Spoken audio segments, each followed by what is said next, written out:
question to be asked related to the syllabus, anything that needs to be asked related to the syllabus. Shall we wait for some time?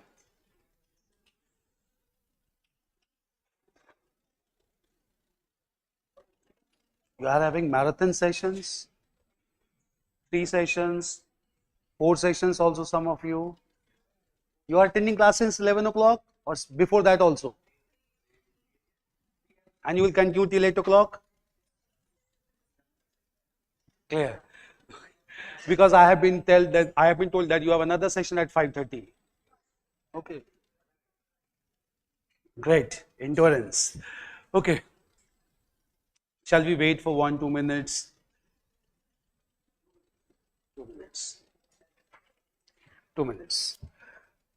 You got over with optional right now. Political science.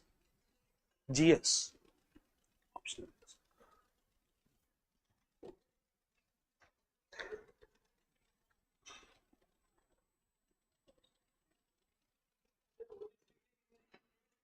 Lectures. It depends on your queries. Normally, it will be around 8 to 9 lectures. If queries are there, it will go up to 9. Clear. If not, till 8. Don't worry. And meanwhile, I'll be discussing the previous year papers also. Clear. PYQs which has been asked from world history. Clear. So obviously, normally 8 to 9. Don't worry. Clear. If it goes to 10 also, don't worry about it. Clear. Okay. If you want to ask anything, just feel free.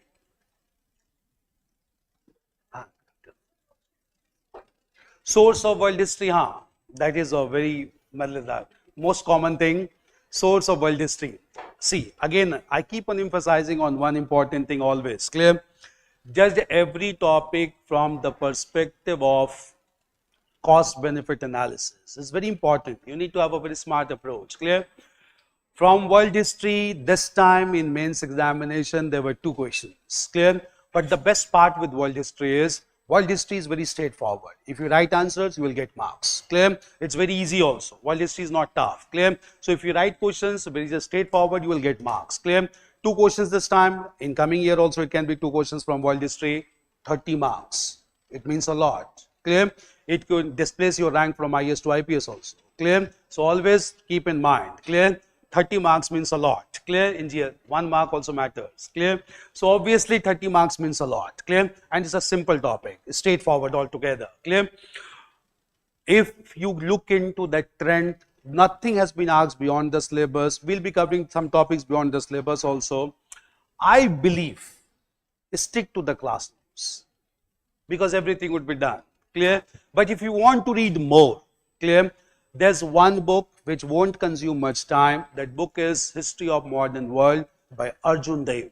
Arjun Dev is one of the best writer of world history. Clear? It's a textbook, thin one. Clear? You can refer to that work. Clear? If you want to go more into depth, take the old NCRT of 11th class by Arjun Dev. That covers chapters on world history as well. Clear? That is maximum. Clear? Don't go into normal law and all. They will take you much time. And that doesn't make any sense. Clear? But I would ask you, be with me for 8-9 days. I think everything would be there in the notebooks. Clear? If you want beyond that, you can refer to Arjun Dev. Arjun Dev is a good work. Clear? History of Modern World. Is it fine? Shall we write the syllabus first? We had discussed the syllabus. Write the heading as syllabus for world history. Syllabus for world history. Clear? Right, syllabus. Right, the major events of the world,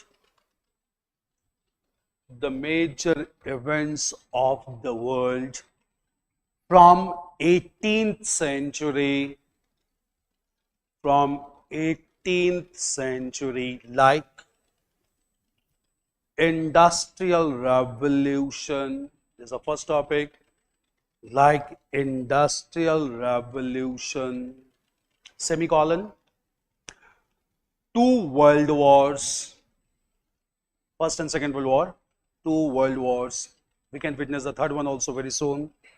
2 world wars, dash causes and consequences.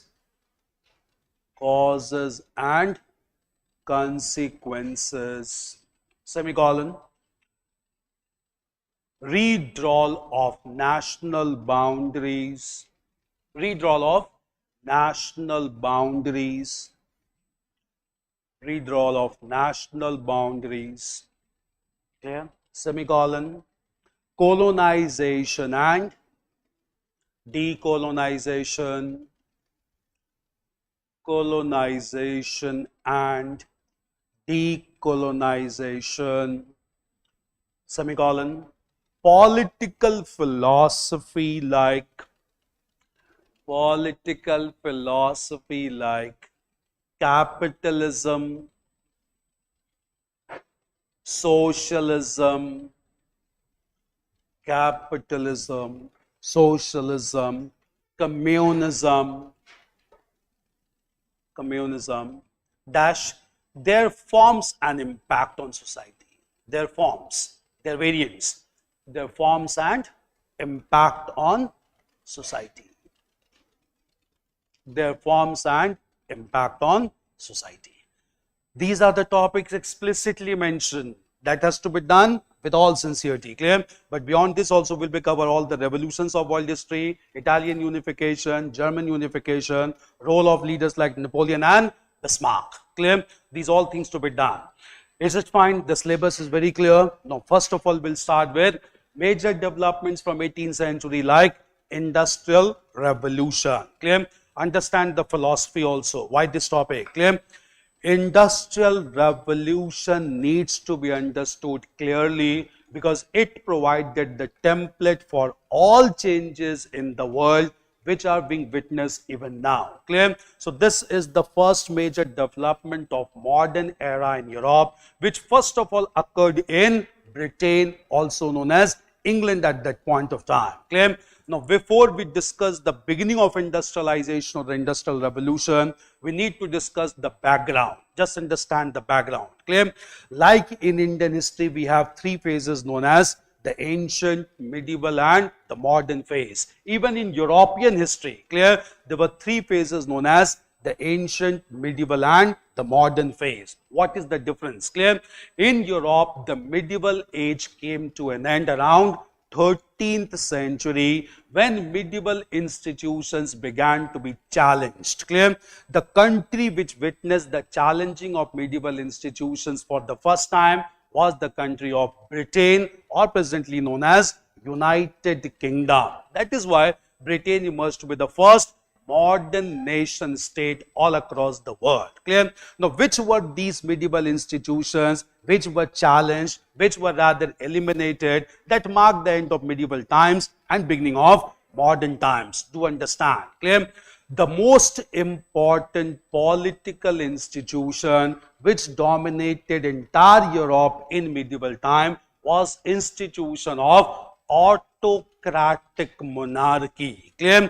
In all the countries of Europe, there were monarchs ruling on behalf of royal families, clear? Every major power in Europe had royal families. Russia had Romanov family, Austria had Habsburg family, France had Bourbon family. So every country of Europe was ruled by royal family. Rulers ruled on by virtue of belonging to the royal family, and none of them cared for common people, clear? They ruled in a despotic fashion, they ruled in an autocratic style. So politically, medieval age in Europe was marked by autocratic monarchy, clear? This began to be challenged from 13th and 14th century. The first country to challenge this institution was Britain, clear? This was in political domain, clear? In socio-economic domain, all the countries of Europe were dominated by a class of people known as feudal lords, clear? Feudalism was the most dominant socio-economic structure which existed in all countries of Europe in medieval times, clear? Land was owned and controlled by feudal lords. Feudal lords got the lands cultivated with help of peasants, and they emerged to be big power centers in Europe. They even constructed large forts or castles in Europe, and they enjoyed all exemptions from taxes and any other liability, clear? So second major institution of medieval Europe was feudalism, which existed till 13th and 14th century. This was in socio-economic life, clear? In religious domain, the most redundant system was domination of church and religious experts known as the clergy class in Europe. Clear? In fact, the clergy and the church decided the entire social phenomena and religious phenomena of the people. Since they were highly respected by the monarchs also, the clergy class were also exempted from all forms of taxes and liabilities towards the state. So entire burden of taxation came on the common people. They were overburdened with taxes in all countries of Europe. Clear? So three major institutions that dominated European countries in medieval times. These were autocratic monarchy in political domain. Second was feudal system in socio-economic domain. And third was domination of church and clergy class in religious life. Clear? These institutions began to be challenged for the first time in Britain, because by the end of 13th century, British began to oppose autocratic monarchy. They demanded civil rights and they drafted a document which is known as the Magna Carta. Clear? This document was drafted by them in 1295. The civil rights of British people were accepted by the monarch in Britain, and from there political changes began to take place. Clear? In course of time, Britain witnessed a silent revolution known as Glorious Revolution in 17th century, which ultimately replaced the autocratic monarchy with constitutional monarchy. Clear? And powers began to be defined by norms and conventions in Britain. So Britain started to emerge as first modern nation state all across Europe. Clear? When modernization began to take place in Britain, clear, several thinkers and philosophers also began to emerge. They began to challenge the feudal system. They began to challenge the church and the clergy class as well. Clear? These thinkers and philosophers wanted optimum utilization of wealth, and they came to be known as the capitalist class in Britain. The capitalist ideology first reflected by a great thinker, Adam Smith, who wrote a monumental work known as The Wealth of Nations in 1776. This marks the beginning of classical capitalism in India, because in this work he talked about doctrine of laissez-faire, that is free market economy with least intervention by government or the state. Clear? So free hand was to be given by the capitalist class in Britain. These capitalist class in Britain, when they began to come to forefront and began to oppose feudal system, they first of all advocated a philosophy which is known as mercantilist philosophy. Clear?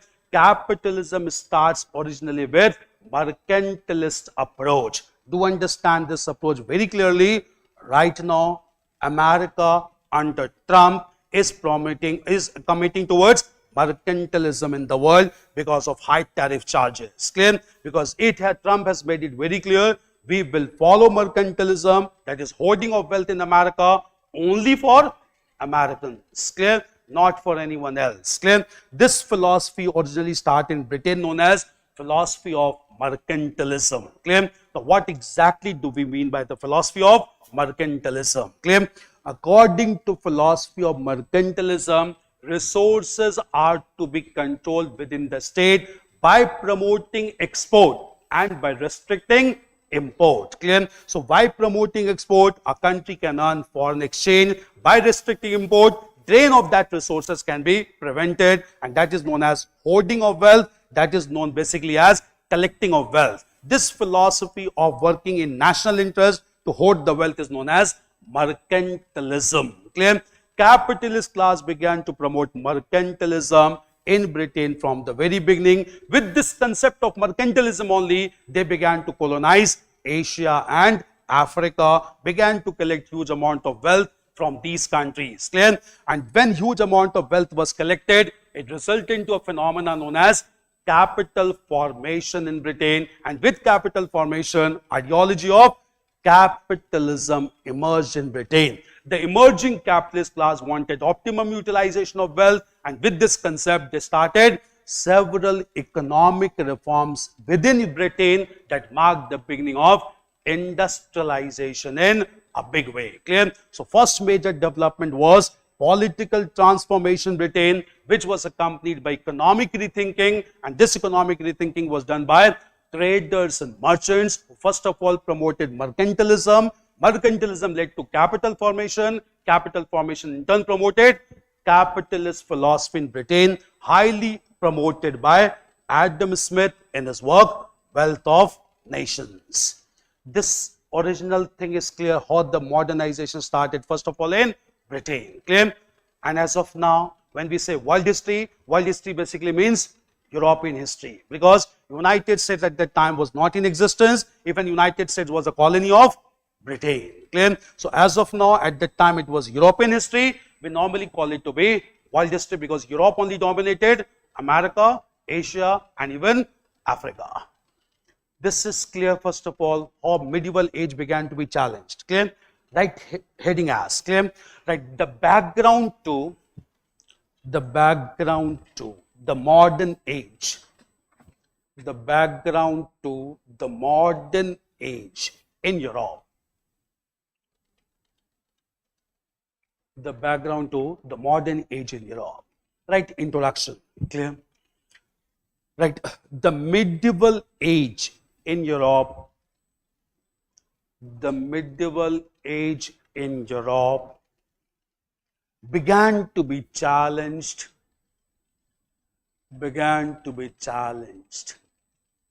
by 13th century,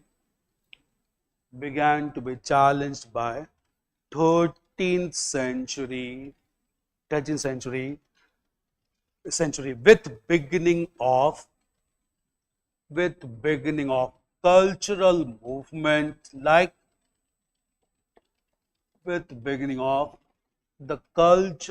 movement like Renaissance. This was also a factor. Cultural movement like Renaissance. RENAISSANC. Cultural movement like Renaissance. Okay. Right. The first country that challenged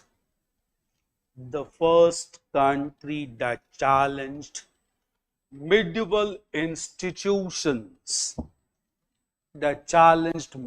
institutions, was Britain.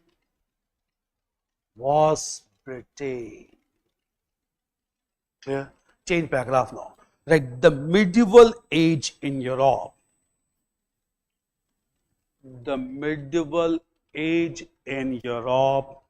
was marked by three distinctive features. World history is very concrete. Marked by three distinctive features. Right, point wise. The medieval age in Europe was marked by three distinctive features. Right, number one, point wise. Clear? Right, politically, Europe was dominated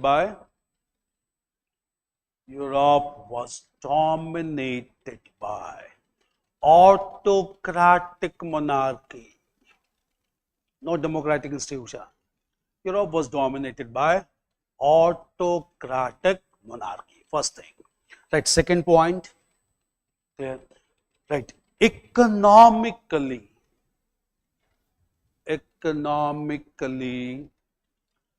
European countries were dominated by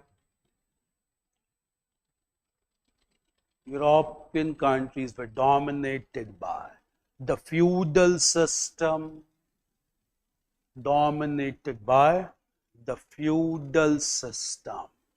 Right, next sentence, same point. Right, the feudal lords were exempted.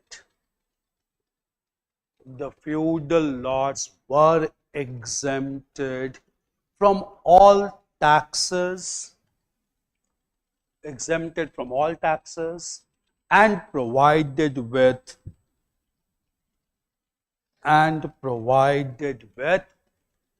privileges.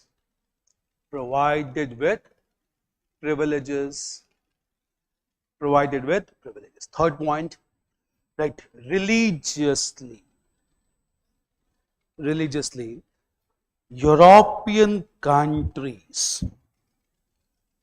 European countries were dependent on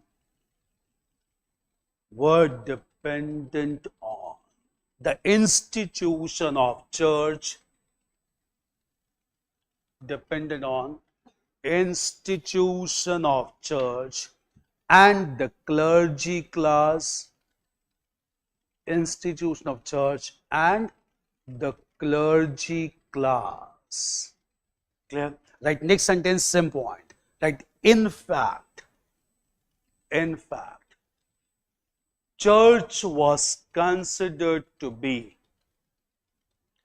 in fact, church was considered to be an infallible institution, considered to be an infallible, I-N-F-A-L-L-I. I hope understand infallible, which cannot commit any error. Church was considered to be an infallible institution, and clergy class were also exempted, and clergy class were also exempted from taxes. Exempted from taxes. Do remember these points. We'll be using off and on. Clear? In different countries. Clear? These major features of medieval age, change paragraph. Right. These medieval institutions, change paragraph now. These medieval institutions were challenged by common people of Britain, who demanded civil rights, and political freedom,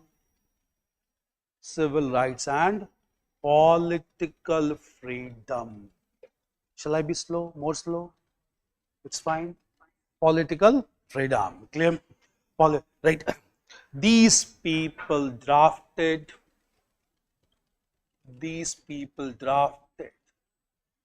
the document of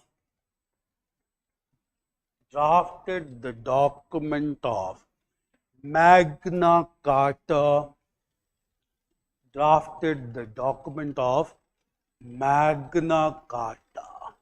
which was accepted by British monarch,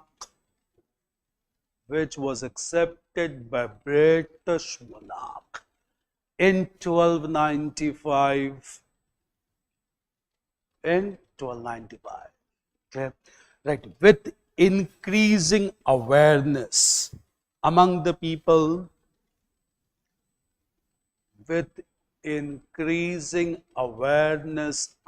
the people, autocratic monarchy in Britain,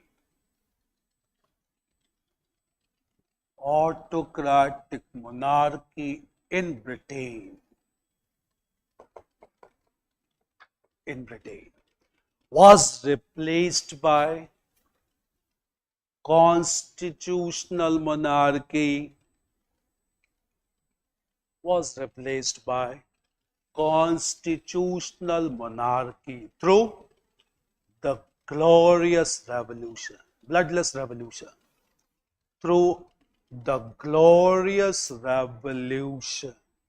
of 1688. Glorious revolution of 1688. Clear? Britain on the path of modernization. First of all, very basic thing. Clear? What do you understand by the term revolution? First basic thing. Radical change. What do you mean by the term revolution? Radical change can be through revolt also. Radical change can be through mutiny also. What do you mean by revolution? Something is changed totally. Qualitative and quantitative change. Okay. The term is irreversible. Clear? Revolution is a term which means radical changes which is irreversible in nature. Clear? Why do we term some events in history as revolutionary development? Clear? Because you mean to say that through those changes, certain irreversible phenomena was introduced. Clear? Why industrial revolution is known as revolution? The reason is it replaced the muscle power of human beings with mechanical power of machines. Clear?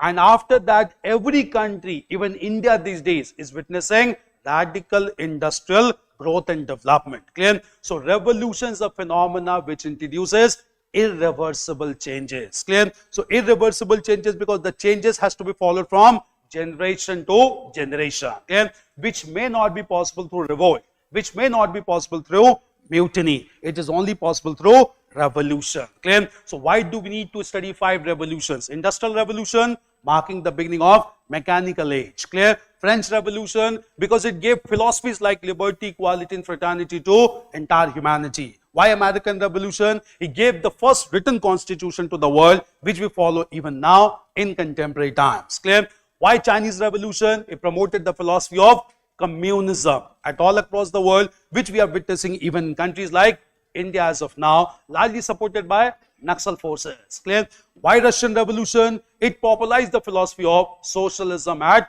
global level, which could not be reversed even till contemporary times. Clear? So any event which is termed by historians as revolution means radical changes that cannot be reversed even in future period or rather in coming time. They are known as irreversible changes of human history. Clear? Why Glorious Revolution? Britain started constitutional governance and which could not be reversed. Britain could not go back to autocratic monarchy thereafter, and still now Britain is marked by constitutional monarchy. That means irreversible changes taking place in human history. Thus, those developments are known as revolutionary development. Clear? That is Glorious Revolution, first of all Britain, and Britain started modernization. Clear?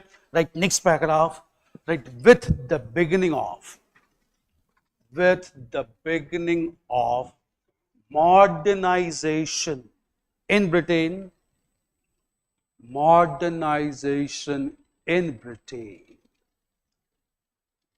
new class of thinkers and philosophers,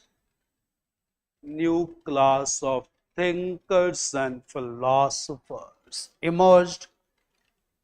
Thinkers and philosophers emerged who advocated economic reforms,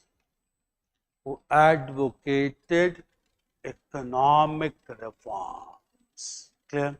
Right. In order to accumulate wealth,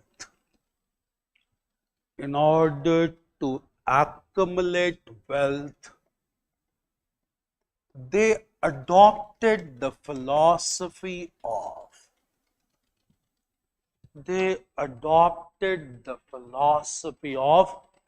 mercantilism. Very popular these days in America. Clear? They adopted the philosophy of mercantilism. Clear? Right. According to this philosophy,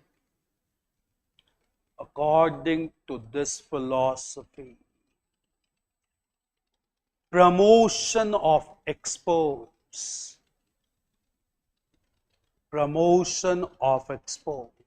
and restriction on imports, that is by tariffs, promotion of exports and restriction on imports is adopted to keep the foreign exchange intact.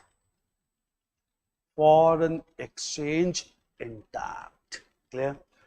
Right. This philosophy leads to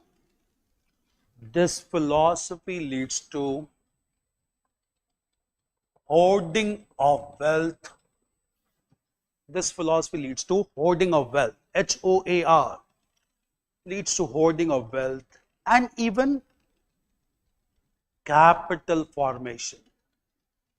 Mercantilism is the real one, and capital formation. Clear? Right. With such approach, Britain witnessed the beginning of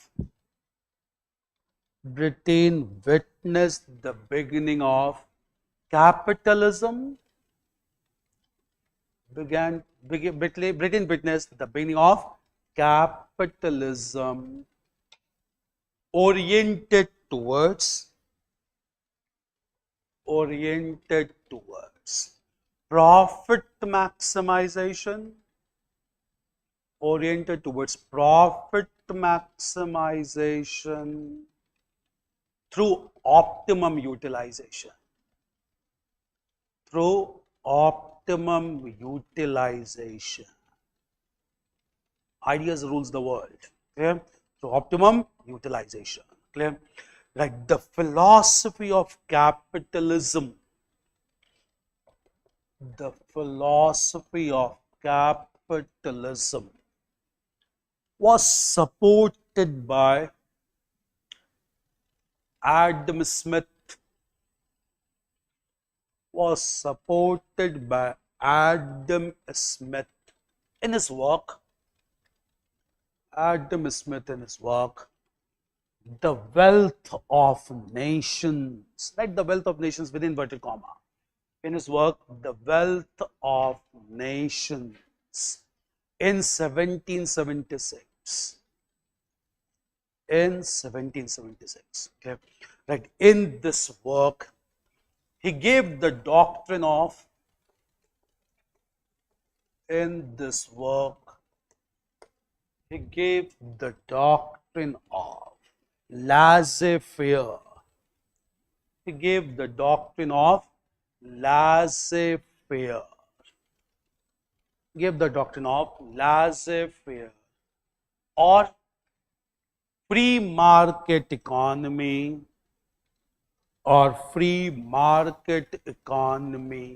with least intervention by the state or government. With least intervention by the state or government. Laissez-faire doctrine given by Adam Smith. So this all began to develop first of all in Britain. Understand the context before industrialization. Clear? Now, when such capitalist class began to operate with abundant amount of surplus wealth accumulated through mercantilist approach within Britain, clear, they first of all decided to go for agrarian reforms. Clear? Because the entire agriculture was dominated by feudal lords, but they wanted to make agrarian development a very realistic development in Britain. Clear? In fact, in order to introduce agrarian reforms, they started the movement towards enclosure of large lands. Clear? They took fragmented pieces of lands and they clubbed together into large land holdings. Clear? This movement towards agrarian reform is known as enclosure movement in Britain. Clear? So smaller pieces of agricultural lands were taken together, large land holdings were demarcated and fenced, and this concept came to be known as land enclosure or enclosure movement. Clear? With enclosure movement, holistic agriculture policies were adopted and surplus agriculture produce began to be generated. Clear? So first of all, they relied on the most basic thing, that is supply of food grains, and for this they introduced enclosure movement as agrarian reform. Clear?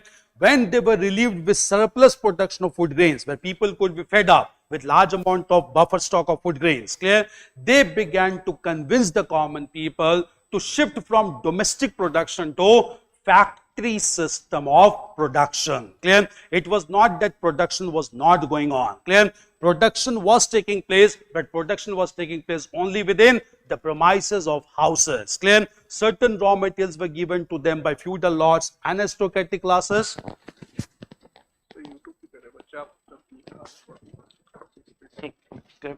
Okay, enclosure movement. Clear? So first of all, when they began to promote this movement, surplus agriculture produce began to be generated, and then they convinced the people to shift from domestic production to factory system. Clear?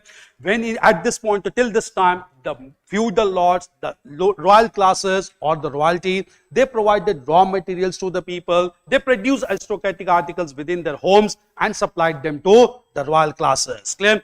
This was known as domestic system of production. Clear? Capitalist class wanted these workers to shift from home to a common place where huge amount of production could be undertaken. Clear?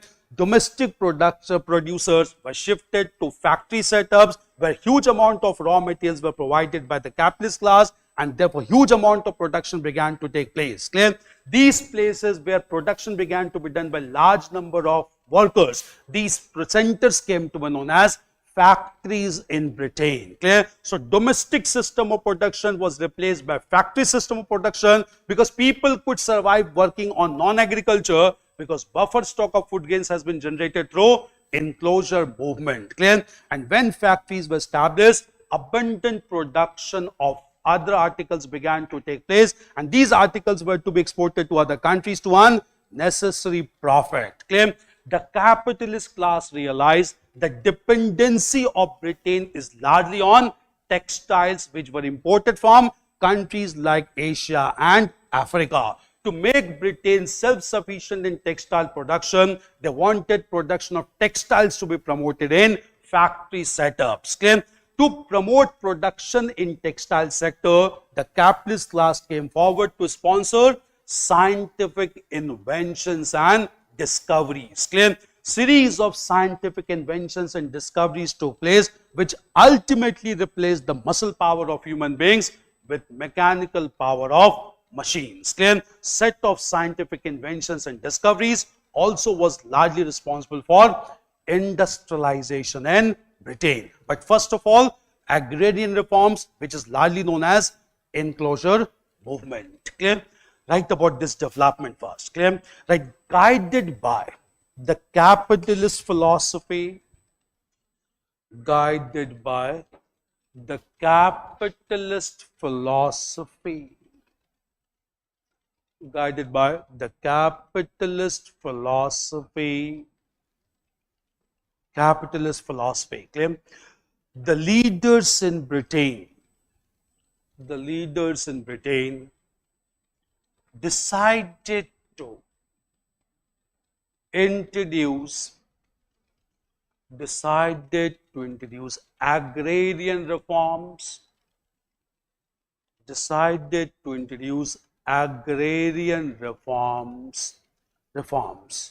to ensure buffer stock of food grains,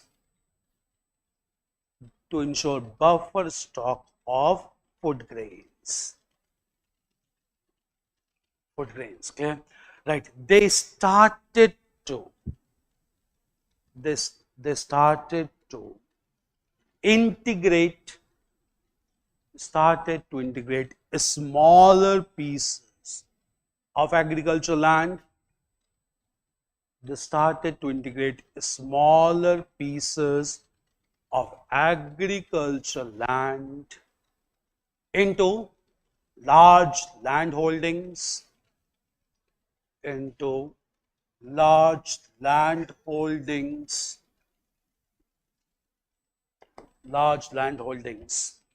which came to be known as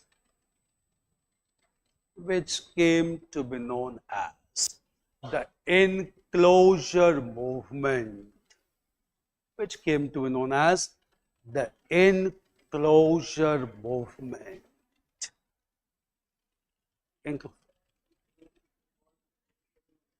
Economy also, clear? Because without leveraging on agriculture, the workers could not be diverted from domestic production to factory production. For this, you need buffer stock of food grains, clear? So first of all, they intervened into agrarian reforms. Laissez-faire economy. A state should not intervene in economy, but they can intervene into economic rearrangement of entire British economy. Clear? Enclosure movement. Right. With this movement and holistic agriculture approach,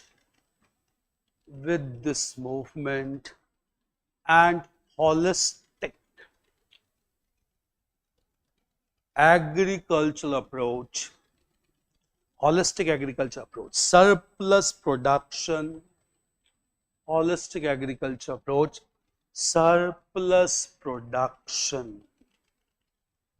surplus production began to take place. Surplus production began to take place,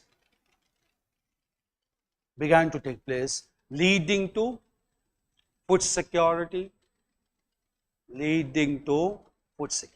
They proceeded sequentially, leading to food security. Not change paragraph. Clear? Right. Consequently, the capitalist class convinced the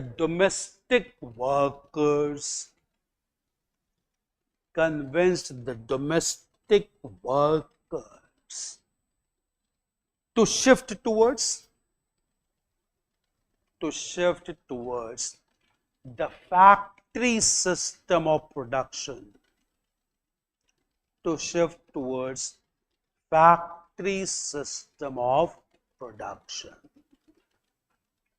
Okay. Right. In other words, the domestic production was replaced by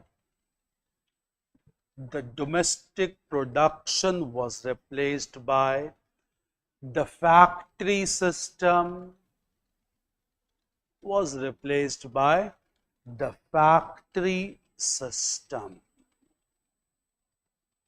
Clear? Change paragraph. Clear? The capitalist class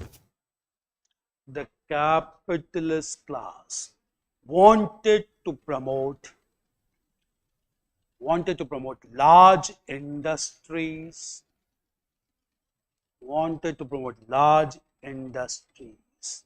for textile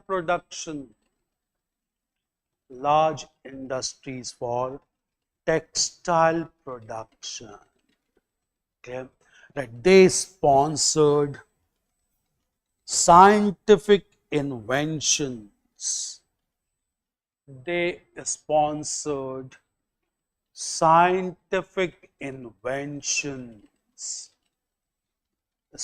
Scientific inventions in the textile sector.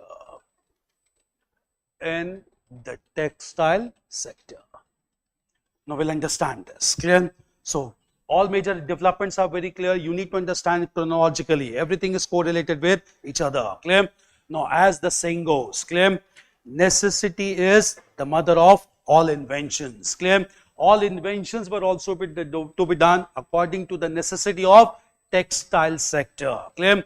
What is the most basic thing required for textile industry? The most basic thing is the raw material in form of raw cotton. Clear? At that time, raw cotton was separated from cotton seeds manually. Manually means by crushing the cotton seeds, cotton were taken from the cotton seeds. This manual process was time consuming. This manual process was a slow process. Clear? They wanted large amount of raw cotton to be separated from cotton seeds at a faster pace. Clear? With such objective in mind, there was a scientific personality known as Eli Whitney. Clear? He invented a mechanical device known as cotton gin. With help of this mechanical device, the cotton seeds could be pressed with this device easily and cotton could be separated from cotton seeds. Clear? So large amount of cotton could be collected from the seeds through mechanical device known as cotton gin. Need of manual pressing of cotton seeds was over, and this invention was done by Eli Whitney. Clear? When large amount of cotton was generated after separating from seeds, the next major challenge was how to convert this raw cotton into fine threads, because these threads in turn could be woven into textiles or clothes. Clear? In order to convert raw cotton into fine threads, clear, they needed a spinning machine. Clear? The first spinning machine to convert raw cotton into threads was invented by a person known as Hargreaves. Clear? But this spinning machine was to be operated manually. It was again a time consuming process. Clear? But with the spinning machine, raw cotton could be converted into threads. Clear? To operate this spinning machine mechanically, another device was invented by a person named as Richard Arkwright. Clear? This device is known as water frame. Clear? And in this water frame, with kinetic energy of water, the spinning machine could be rotated and the raw cotton could be converted into fine threads. Clear? This is known as water frame. The process known as kinetic energy of the water. Clear? So with the energy of flowing water, a spinning machine could be operated, fine threads could be developed with raw cotton. Clear? Inventions done by Hargreaves, Richard Arkwright were combined together by another person known as Samuel Crompton, and he developed the modern spinning machine to be operated mechanically to convert raw cotton into fine threads. Clear? Therefore, even now, Crompton is a leading company in Britain that is known for producing large number of electrical devices. Clear? This was done for the first time to produce modern spinning machine to convert raw cotton into fine threads. Clear? These were series of inventions. Clear? But the most revolutionary invention that was done in Britain was invention of steam engine. Clear? And steam engine was invented by a person known as Samuel, or known as basically a person known as Samuel Stevenson. Clear? This steam engine was invented not for locomotives initially. This steam engine was basically invented to take out coal and iron beneath the surface, because with the power of coal, thermal energy, they wanted to operate the factories for longer period of time. A steam engine became a revolutionary development that took place in Britain, and later on this steam engine began to be applied for locomotive purposes as well, which promoted transportation. Clear? In the field of transportation, permanent roads, also known as Pakka roads, were invented in Britain. These roads were invented by a person known as MacAdam. Clear? And even now roads in Britain are known as macadamized roads. Clear? These roads connected the factory setup with raw producing areas, and with proper transportation, supply of raw materials began to be ensured, and factories began to produce abundant amount of textiles. Clear? All these series of inventions ultimately replaced the muscle power of human beings with mechanical power of machines. Clear? These were series of scientific inventions and discoveries under the sponsorship of the capitalist class. This is another factor behind industrial revolution in Britain. Clear? Right, next sentence. Clear? Next paragraph. Right, with support of the capitalist class, with support of the capitalist class, series of scientific inventions took place. Series of scientific inventions took place. Right, point wise. Number one. Clear? Number one. Right, in order to separate raw cotton,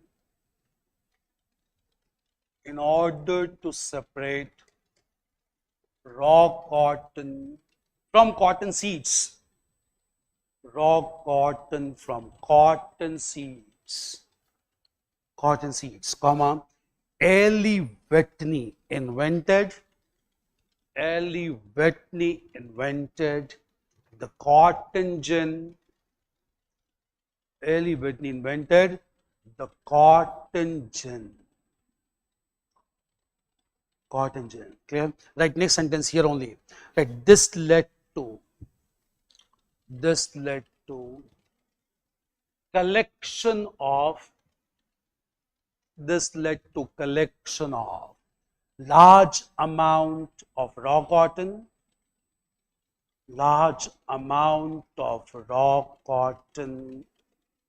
mechanically, not manually, mechanically. Clear? Right, second point. Right, in order to convert raw cotton into threads,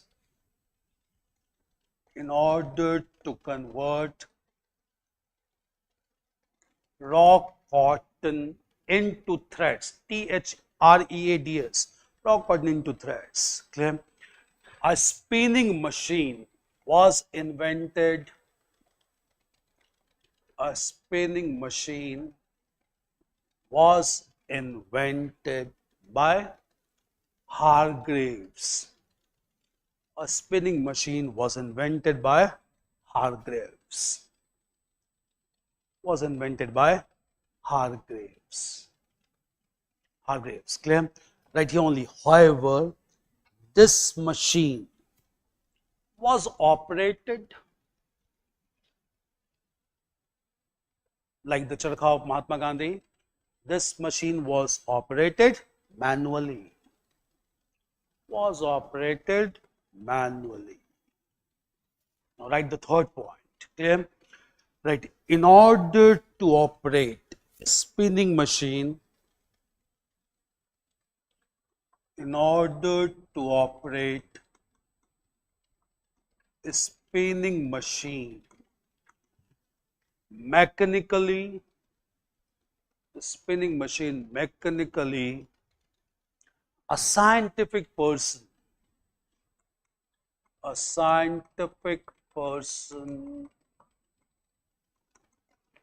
Richard Arkwright,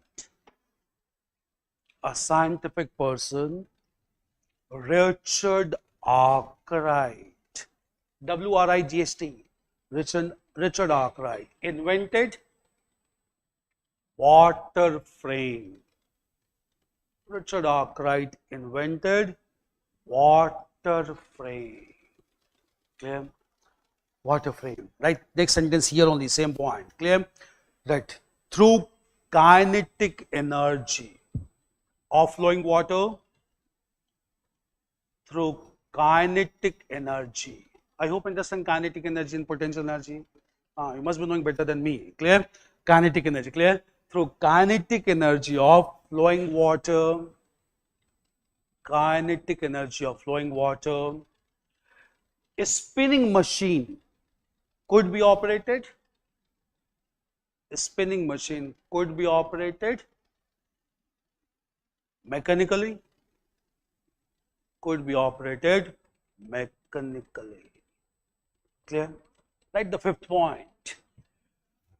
Fourth point. Clear? Write the fourth point.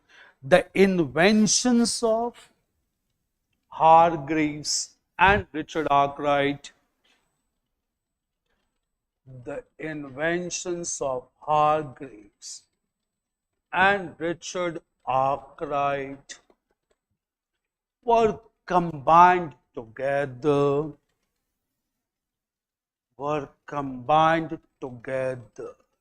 by Samuel Crompton. Were combined together by Samuel Crompton. Samuel Crompton to produce modern spinning machine. To produce modern spinning machine. Clear? Now, threads could be produced mechanically, which is the vital thing for textiles. Clear? Okay, write the next point, fifth one. Clear? Right, the most revolutionary invention,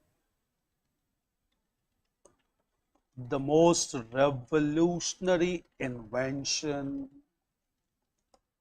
was in form of a steam engine. Was in form of steam engine. A steam engine originally by a scientific person,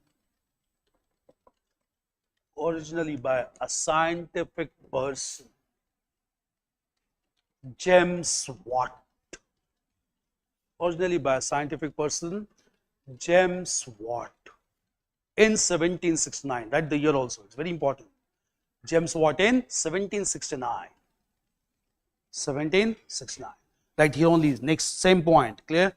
Originally, a steam engine was used.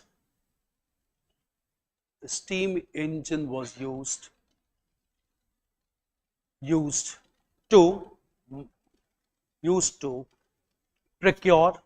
to procure coal and iron, to sustain the factory setup,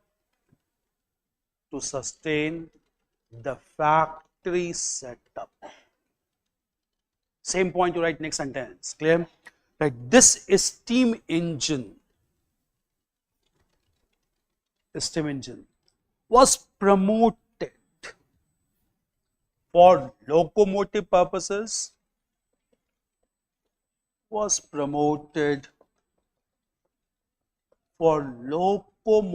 purposes, by George Stephenson. For locomotive purposes by George Stephenson.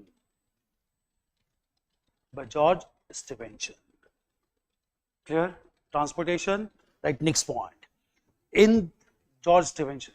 Next point. In the field of transportation.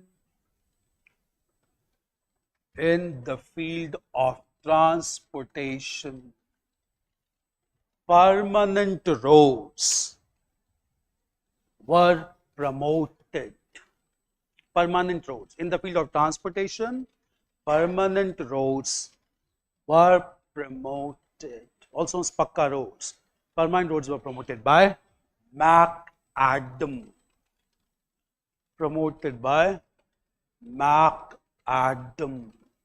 Which connected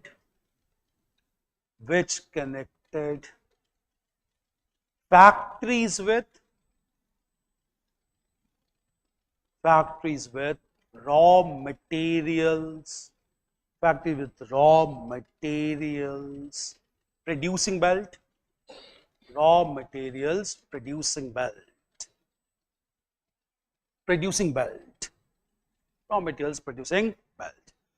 Clear? Series of scientific inventions and discoveries. Clear?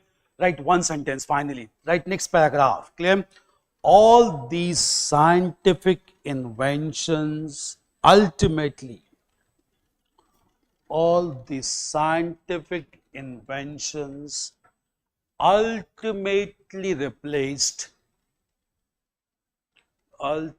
replaced the muscle power of human beings.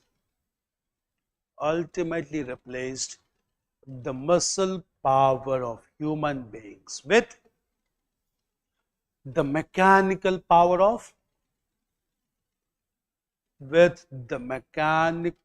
power of machines, which could not be reversed. We are proceeding ahead. Mechanical power of machines, which could not be reversed. It's clear. Major developments. Now, industries began to be established by these factors. Clear? Please. As a new class.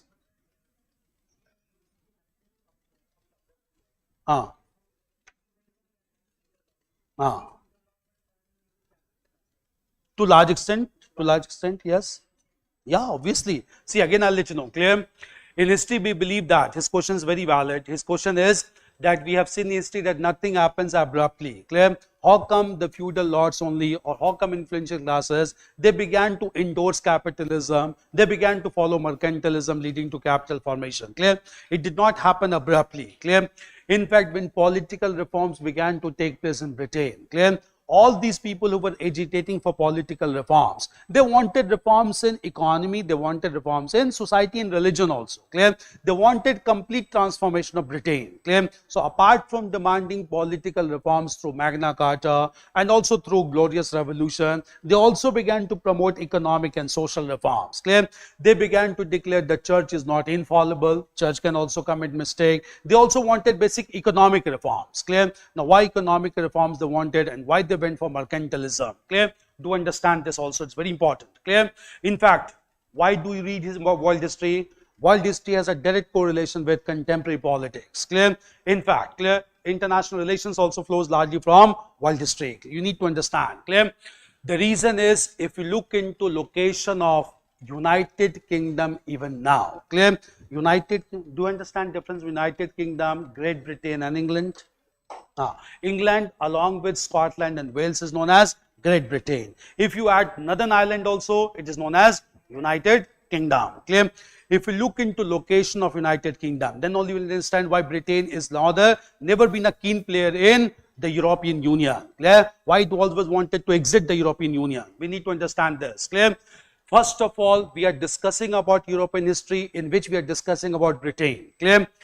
Britain is not a country in the mainland region of Europe. Clear? Britain is separated from European mainland by a large water body known as English Channel. Clear? So it is not a mainland country of Europe. Clear? In mainland country of Europe, historically, the most important country that was central to Europe, that country has always been France. Clear? France is considered to be, or rather was declared to be, mistress of Europe. That is center of attraction in Europe. Clear? Even though Britain has been the most powerful country, Britain has not been a core part of European Union, because Britain is separated by European mainland through a large water body. Clear? Geographically, it is a small country surrounded by water bodies. Clear? And therefore, from the very beginning, British capitalist class or these feudal lords, they always believed that we need to explore the entire world for trade and commerce, because within Britain we cannot sustain any development because it's a small country with limited amount of wealth.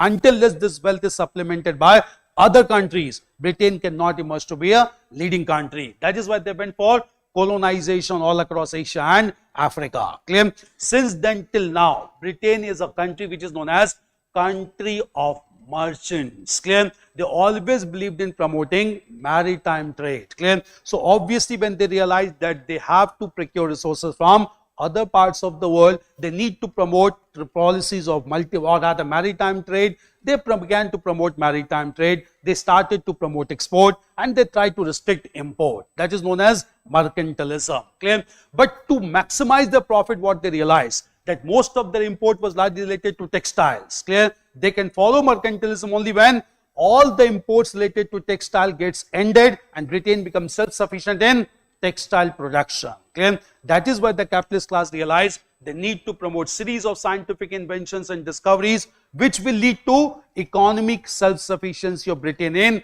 textile sector. Clear? So all these ideas, when it began to be given, clear? Obviously feudal lords also convinced that rather than constructing castles, they need to use the resources for trade and commerce. Clear? Because trade and commerce will give them long-term benefit, not the forts or the castles. Clear? And that is why the feudal lords, in course of time, they began to endorse capitalist philosophy. They switched over to agrarian reforms like enclosure movement, and they were the ones who promoted scientific inventions and discoveries. Clear? So it was not an overnight development. It took years, it took centuries. Clear? But Britain took the lead in this. Clear? Since Britain took the lead, all these ideas came to Britain. Britain thereafter began to dominate almost the entire world. Clear? And that is why all these ideas came to countries like India in 19th century, 20th century. So we had been lagging from Britain almost by 5 centuries. Clear? We are trying to bridge that gap even now. Clear? Because obviously the 5 centuries gap cannot be filled overnight. Clear? So we are catching up with industrialization of Britain. Clear? We are catching with industrialization. Why? Because we know until India becomes industrialized, we will not be able to compete with major powers of the world. Clear? So obviously when India became colony of Britain, Britain used India to promote its own industrialization rather than industrialization of India. Clear? So we always want to promote industrialization, and therefore industrialization seems to be irreversible. So not an overnight change. Clear? It took centuries, it took years to think about it. Clear? And when they began to think about this, obviously the ideas began to roll. They began to promote textile sector, and with textile sector they became self-sufficient. Whatever came from outside, they remained confined to Britain. More and more industries began to establish, and large number of urban centers came into being like Leeds, Manchester, London, and so on. Clear? All these developments took place when mercantilism was at its peak in 19th century, and all this became possible because of capitalist class. And these capitalist class were originally the feudal lords who began to endorse the idea of promoting maximum trade with maximum export and minimum of import. It did not happen overnight. It took years. It took centuries. Clear? In fact, these ideas, if it could have come to India, India could have been much more developed. Clear? In fact, what is the problem with India? In medieval times, we remained totally cut off from Europe. Clear? Since the ideas could not come to India, obviously we had to pay a price for that. Clear? If you don't catch up with the developments taking place at global level, obviously the country has to lag behind. Clear? Why our Prime Minister went directly to France to co-host the AI summit? Clear? Because we don't want to lag behind in technology as of now. Clear? Because we all know AI is going to play a major role. Clear? In fact, AI is the fifth industrial revolution.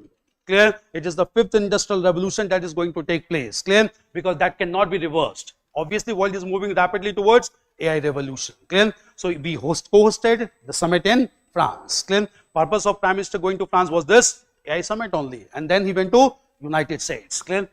We need to understand this thing.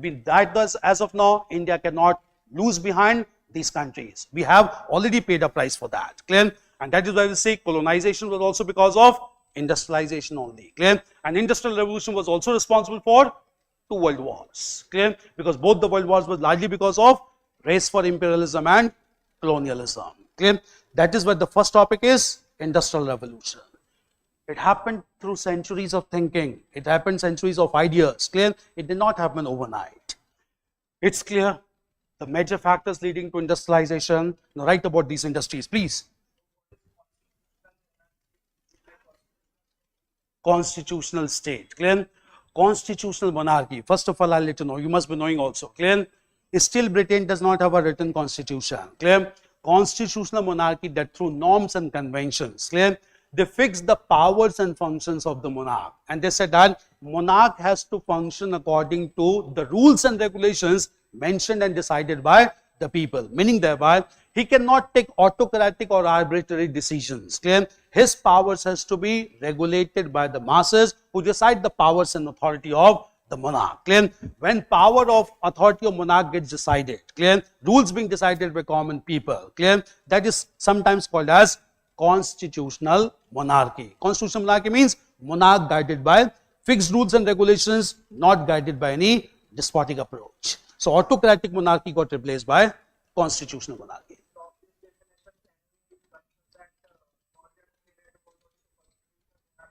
Largely because obviously monarch began to be guided by the rules and regulations mentioned in the statecraft, that is Arthashastra. Clear? So it started with that. Clear? Here also it was basically starting with the document, or rather document known as Magna Carta. Clear? Civil rights began to be given, and then Britain turned out to be constitutional monarchy. Clear? The factors leading to industrial revolution. Right, next paragraph. Clear? Right. Due to several factors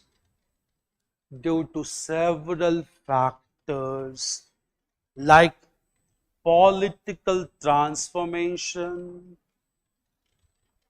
economic reforms,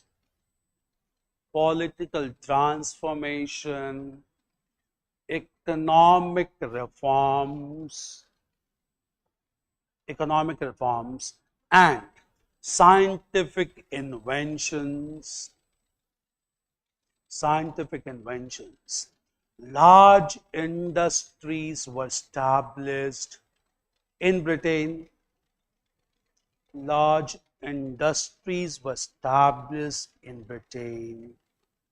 Leading to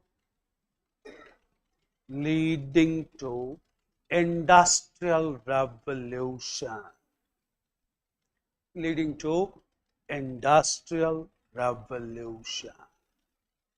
Clear? Right, next sentence. This revolution had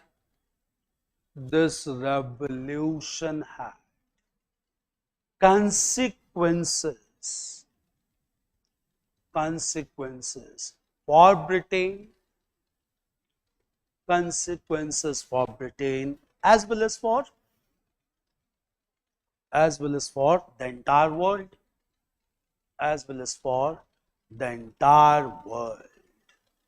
for Britain as well as for entire world.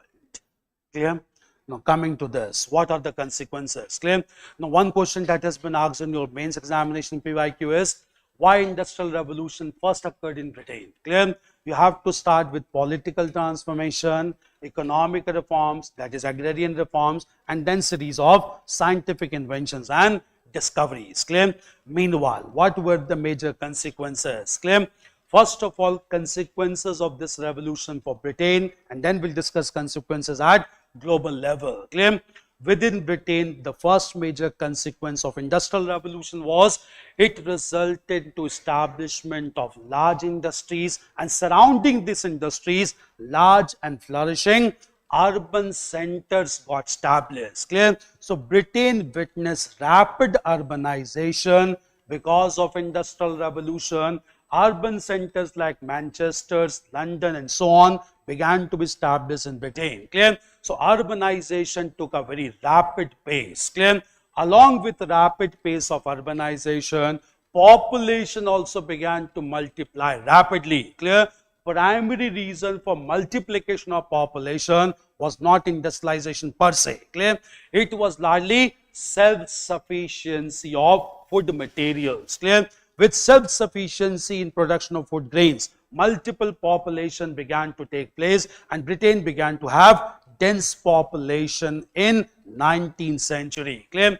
Apart from this, the dubious development in Britain was, clear, this industrial revolution, even after mechanization, needed large number of laborers and workers. Clear? And Britain brought large number of laborers and workers from continents of Asia, Africa, and even North America. Clear? These workers were declared by them as slave, and they operated a very dubious trade which is known as the slave trade. Clear? All these people from Asia, Africa, and North America, they worked day and night to make industrial revolution a success. Clear? When industrialization began to take place, clear, their condition did not change. They remained to be backward classes.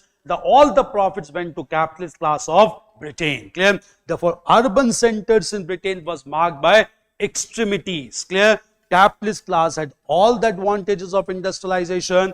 Workers began to live in slums under unhygienic conditions. Clear?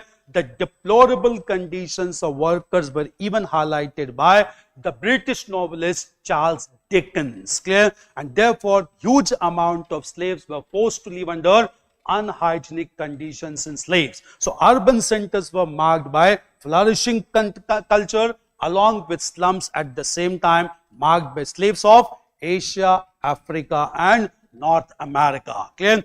When slavery became rampant in Britain, workers' rights were not protected in Britain. Some British thinkers only came forward and realized interest of workers also needs to be promoted, because without workers' contribution, industrialization cannot be sustained. Clear? And therefore, these thinkers began to talk about distribution of wealth even among workers, not to be confined only among capitalist class. Clear? And the most important person in this regard was a British leader known as Richard Owen. Clear? And Richard Owen began to talk about resource distribution even among workers as well. Clear?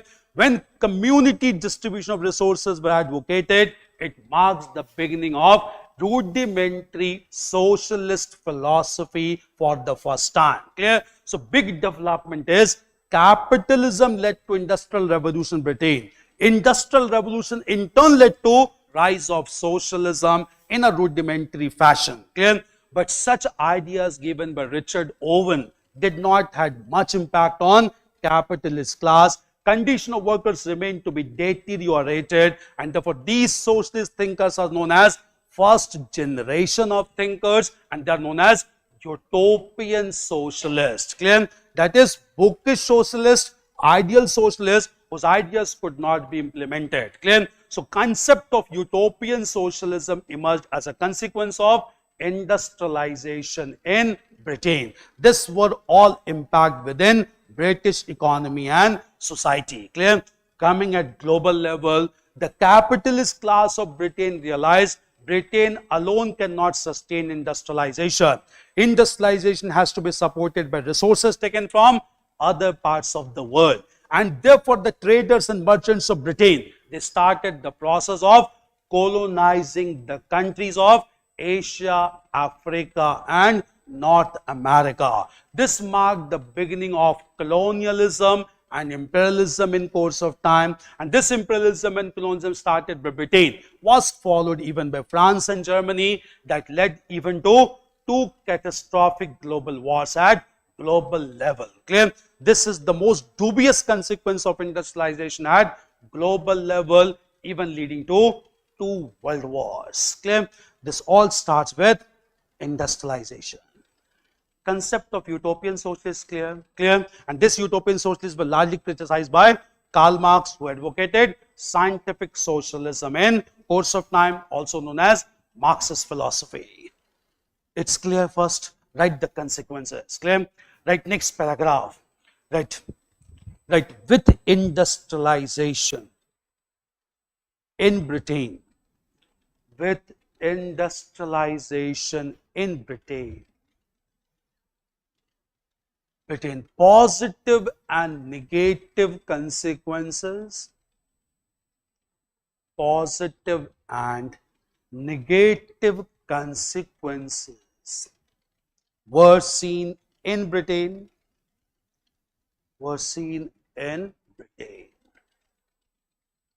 Right, first of all,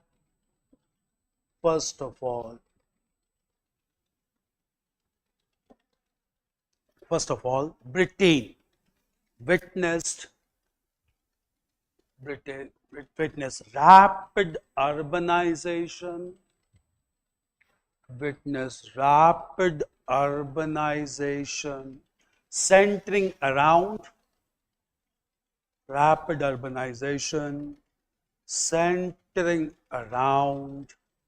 industries,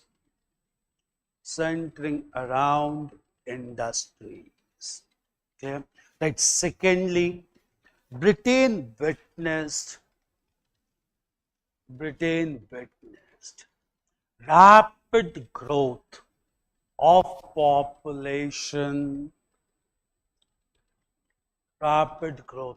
population, largely due to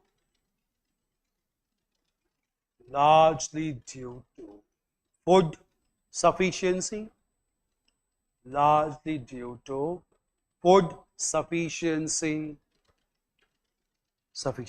Clear? Change paragraph. Right. In order to support industrialization,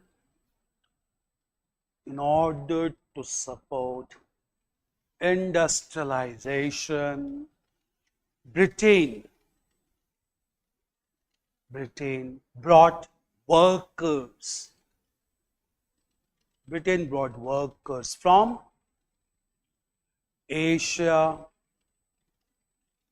Africa, and even North America. Asia, Africa, and even North America. Okay? Like these workers were treated as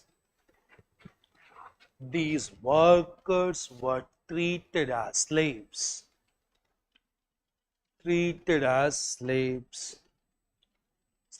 And they resided in large slums,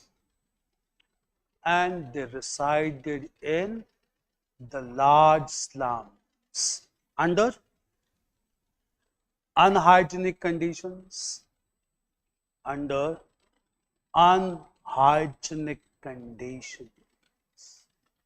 Clear? Right here. Right. The condition of slaves were highlighted.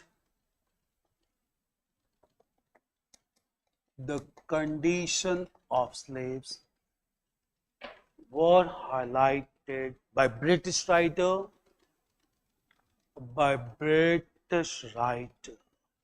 Charles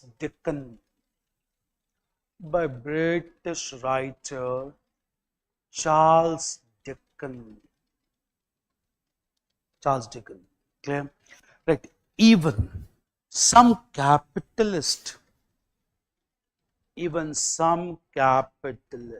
realized some capitalists realized that condition of workers needs to be improved, that condition of workers needs to be improved to sustain industrialization, to sustain industrialization. Okay? Right, the most important among them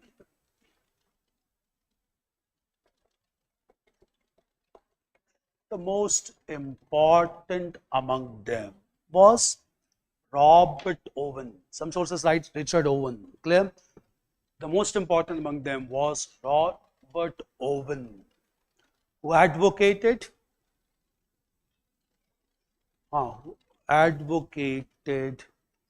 community ownership of resources, community ownership of resources. Clear? Right, this marked the beginning of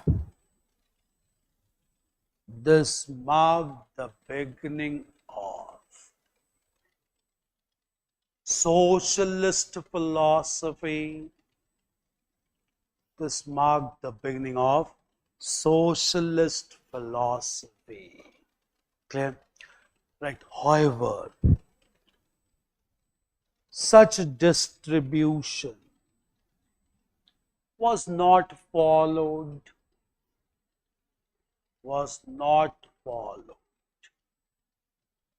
And socialist thinkers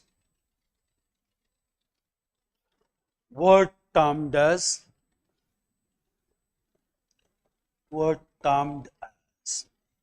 utopian socialist,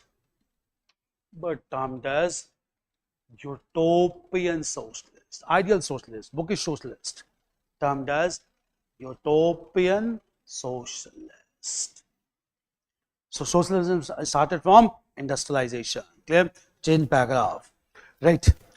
As a consequence of industrialization,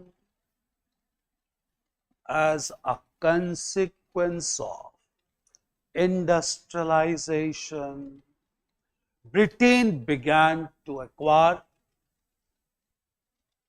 colonies. Britain began to acquire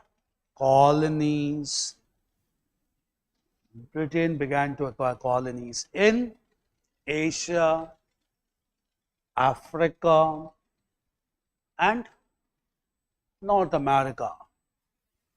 Asia, Africa, and North America to supplement its resources.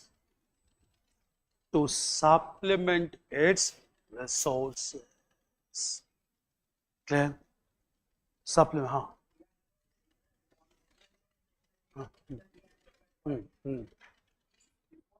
Before that, it was only imperial control of monarch. Clear? Now all of them began to come to settle down finally to take away all possible resources from colonies of Asia, Africa, and North America. Clear? So in North America also they went to settle down finally, but to supply their resources to the home country, that is Britain. Clear? So it is known as colonialism.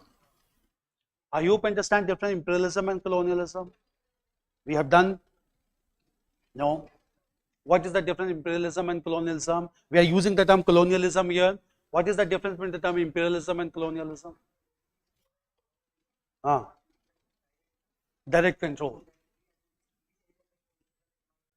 Colonialism in direct control of one country over another. Okay? Expansion of same ideology. Imperialism can be directly or indirectly. And colonialism means only direct control. Extraction of resources. Any other difference?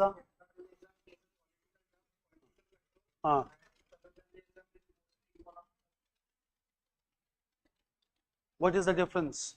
These days the terms are coming in paper also because of immigrants issue. Immigration issue, the issue is coming. Clear? What is imperialism and colonialism? What, any difference between imperialism and colonialism? We use the term interchangeably, but both are not the same. See, understand thing, clear? Imperialism is a phenomena whereby one country exercises control over another country indirectly, clear? That is proxy control, clear? So if one country have an indirect control over another country or proxy control over another country, it is known as imperial control. This control is exercised on behalf of the most important authority, that is imperial monarch, clear? So imperialism is only proxy control or indirect control. It can be through political, it can be through trade and commerce, clear? But when we use the word colonialism, what exactly do we mean, clear? By the term colonialism, it means when people of one country shift to another country permanently, clear, to have control. This concept is known as colonialism, clear? When large number of people of one country shift to another country as immigrants, not migrants, clear? Immigrants means permanently to be shifted there, clear? If people of one country in large numbers shift to another country as immigrants, then the country comes under colonial control, direct control of one country, clear? There were 13 British colonies in North America. Why we do say colonies? Large number of British shifted to North America to settle down there permanently, clear? They are known as immigrants, clear? India initially was under imperial control of Britain. From 1813, when free trade was applied on India under Charter Act of 1813, India turned out to be colony of Britain, because large number of Christian missionaries and other people came from the Britain. They decided to settle down in India permanently. That even resulted into an ethnic community known as Anglo-Indian communities in India, clear? So there's a difference between the term imperialism and colonialism. Now here we are talking about colonialism, clear? Britain wanted to have direct control over the resources. They shifted large number of their population to these countries so that from these countries resources could be procured on a regular basis, clear? And therefore this term, the term that we apply is colonialism, clear? So with industrialization, Britain, colonial approach was followed by Britain in Asia, Africa, and even North America, clear? In Asia, the most important region being South Asia, the country being India. In Africa, eastern part of Africa along the river Nile, starting with Egypt up to the region of Kenya, clear? This is a resource-rich region dominated by Britain. In North America, the entire North America, including Canada as well, all these were dominated by Britain to procure resources, clear? This is known as colonization by Britain. This colonization was later on followed by France and Germany, that resulted into race for imperialism and colonialism, and which ultimately culminated into two global wars in 20th century. Template provided by industrialization. Difference is clear. Imperialism and colonialism, clear? And right now we are witnessing reversal of colonialism, especially the lead taken by United States. It's clear. Yesterday also, day before yesterday also, 106 Indian immigrants returned back to India, and that too through military jet, clear? That shows the attitude of America, clear? There was no major takeaway from the visit of our Prime Minister to United States, really speaking, clear? Because obviously he's talking about reciprocal tariff. He's also talking about 100% tariff, clear? All these things indicate now United States adopted a pure mercantilist approach, clear? Pure mercantilist approach to be followed by Trump administration, clear? Colonialism is clear, right, about this development, clear? Right, Africa, right? In fact, colonies became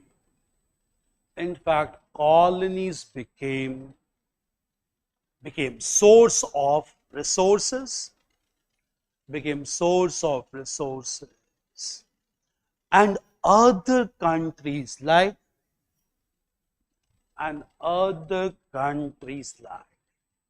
France and Germany,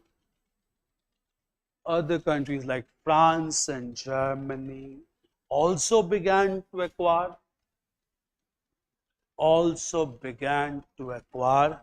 colonies, colonies. Colonies, clear? Right, this resulted into intense colonial rivalry. This resulted into intense colonial rivalry, leading to two major wars, in the 20th century, two major wars in the 20th century, to be known as the world wars. The primary reason is imperialism, colonialism, to be known as the world wars. Impact at global level, we'll come to this, clear. Primary reason is race for colonialism, clear. Meanwhile, just understand, clear, another global impact of industrialization Britain was beginning of similar industrialization in other countries at global level, clear.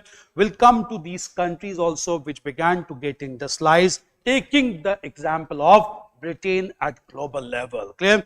Country wise, this analysis is very important because we have been asked one country in previous year, that is Germany's industrialization, clear. Coming to these countries, clear. After Britain, the second country to get industrialized in Europe, this country was France, clear. And France started rapid industrialization after French Revolution was ended in 1799, clear. Understand about this, clear. French Revolution also started against medieval institutions like autocratic monarchy, domination of feudal system, domination of church and clergy class, clear. This revolution started in 1789. It is the only revolution in world history which went on for 10 years uninterruptedly, clear. This revolution was finally ended in 1799 by a French ruler known as Napoleon Bonaparte, clear. And Napoleon Bonaparte started rapid industrialization in France, clear. France also began to promote large and heavy industries, but Napoleon also realized, clear, that France needs to acquire colonies in Asia, Africa and North America to supplement its indigenous resources, clear. So after Britain, France became the second country to jump into the race for colonialism in Asia, Africa and North America. And that is why Britain and France emerged to be arch rivals in global politics. Their rivalry got manifested even in colony of India, that resulted to three Anglo-French wars known as Carnatic Wars in 18th century, clear. And that similar war took place between Britain and France all across the world, even in Africa also, even in North America as well, clear. France became the second country, clear. So France also started rapid industrialization after Britain, clear. After France, the third country to start industrialization was again a European power, very unique, and that country was Germany, clear. But German industrialization was quite different, clear. Germany started its industrialization in 1871. Why so late, clear? Why after so much time of Britain and France, clear? Till 1871, Germany was a divided country, clear, dominated by Austria. Germany was unified under the leader known as Otto von Bismarck, clear. And when Bismarck unified Germany, Bismarck also started rapid industrialization in Germany, clear. But how it is very different, clear. Germany had much more resources than even Britain and France indigenously, clear. In fact, there's an important region in Germany known as the Ruhr region and the Rhineland, clear. These regions had abundant amount of coal and iron reserves, clear. And based on its indigenous resources, Germany started rapid industrialization. It is accepted among historians the rate of German industrialization was much more than the rate of industrialization even in Britain and France, clear. But this industrialization in Germany was accompanied with another program of Bismarck, clear. This program is known as militarization of Germany. Clear? Bismarck knew one thing very well, that Germany also needed to acquire colonies in Asia and Africa to supplement its resources. Clear? But Bismarck knew the greatest power that will oppose Germany's expansion at global level, the country would be Britain. Clear?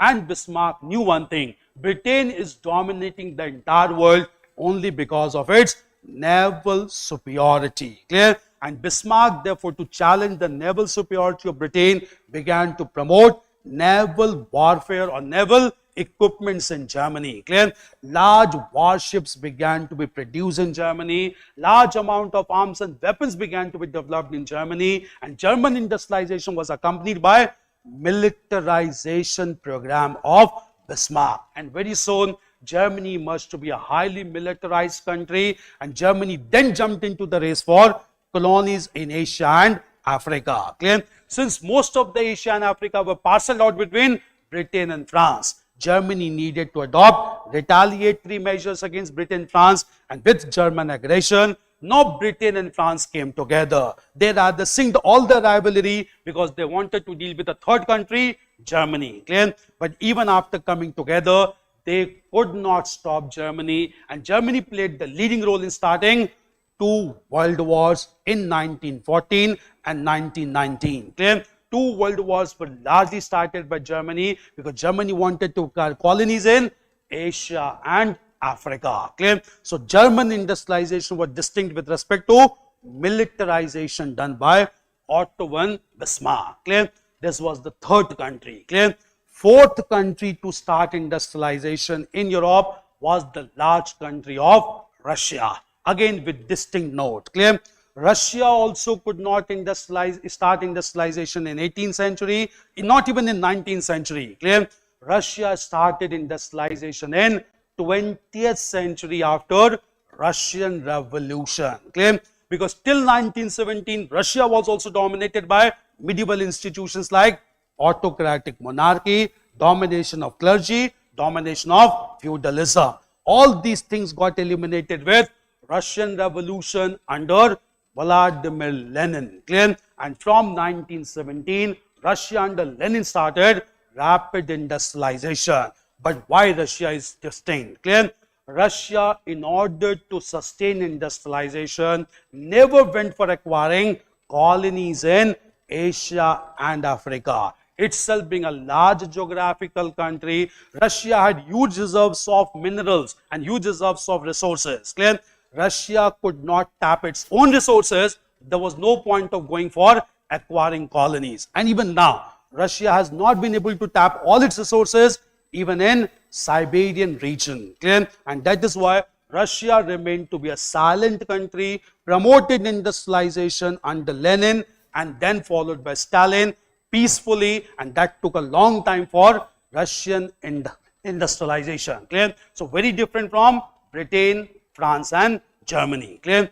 After this, rapid industrialization was started beyond Europe, and the first country to start industrialization beyond Europe was a country known as United States. By this time, it had become independent from France and Britain, and United States started rapid industrialization in the second half of 19th century, especially after 1865, after the end of American Civil War under Abraham Lincoln. Clear? We'll talk about American industrialization, which is known as second industrialization in world history, marked by distinctive features. Clear?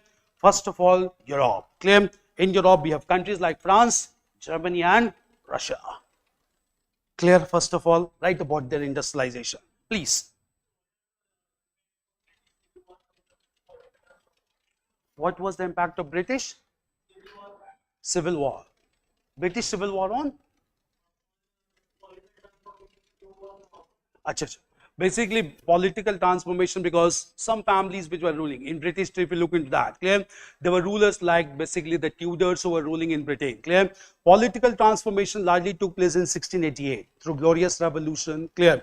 Thereafter, clear, new monarch was placed in Britain, and new monarch was asked to follow the guidelines decided by leaders in Britain. Clear? So leaders in Britain began to draft the rules and regulations. These rules and regulations began to be followed by monarch. So monarch remained only to be titular head of British state. The real power came into the hands of British philosophers, thinkers, who also later on became the members of British Parliament. Clear? So parliamentary supremacy got established in Britain rather than autocratic monarchy.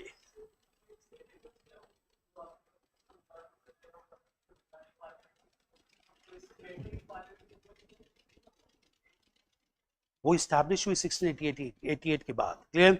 Till 1688 it was autocratic monarch. After 1688 when glorious revolution took place, autocratic monarchy came to an end. Autocratic monarchy का मतलब है कि no monarch cannot take any arbitrary decision. He has to take the opinion of the parliamentarians. Who were the parliamentarians? The people who were deciding rules and regulations. Clear? So British Parliament began to take major decisions. Clear? Approval or formal approval has to be taken only by British monarch. So British monarch remained to be the formal head. Real powers got confined among members of British Parliament. So obviously parliamentary supremacy got established in the course of time. That is basically the result of interchange. Clear? Right? Industrial, please.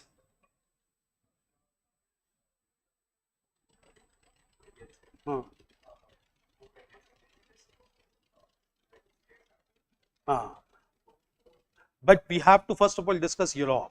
Then we'll go beyond Europe. So obviously beyond Europe, we'll go to America. 1865 only. Clear? America, Russia started in 1917, much later. Clear? But first of all, we'll cover European region. Then we'll go to non-European countries. Only two major countries. United States and second country being Japan.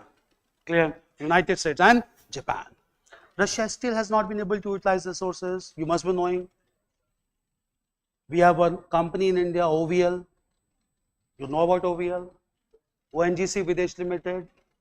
ONGC Videsh Limited has acquired equity stakes in Russian oil and gas field, Sakhalin-1. 20% stake is of OVL. We are exploring oil and gas in Siberian region along with Russia. Clear? We are collaborating with Russia because till now, Russia has not been able to tap its resources. Because of its geography, harsh climatic conditions, clear. Russia has large territory, but largely marked by harsh climatic conditions. Russia has not been able to tap its resources even now. Clear? So India, along with other countries, India is an energy hungry country, like China. India and China are energy hungry countries. Clear? And that is why we have competitive relationship. We always go to the same region for acquiring resources. Clear? So obviously China also, even India also. Clear? BRICS is not a very important. BRICS is very important because of all these considerations also. Clear? It's clear. That is why Russia, very important one for India. Coming back, right, about this industrialization. Clear? Right, after Britain, next paragraph, after Britain, France is, after Britain, France started rapid industrialization. France started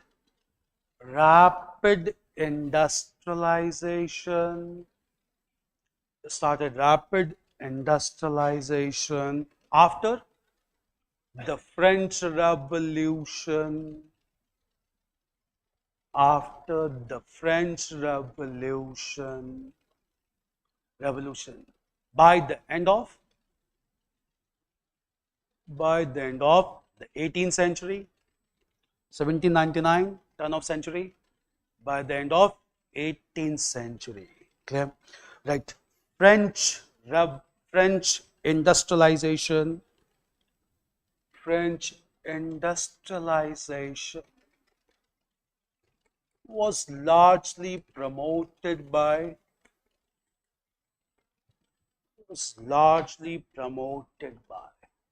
Napoleon Bonaparte. Largely promoted by Napoleon Bonaparte, who also decided to acquire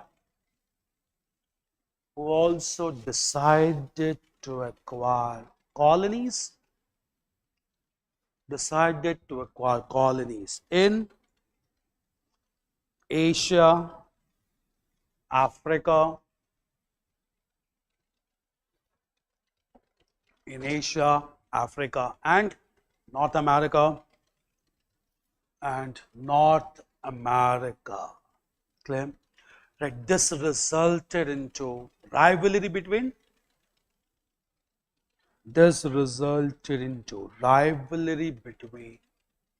Britain and France, rivalry between Britain and France. That even led to downfall of Napoleon. Clear? Britain and France. Change paragraph. The third European country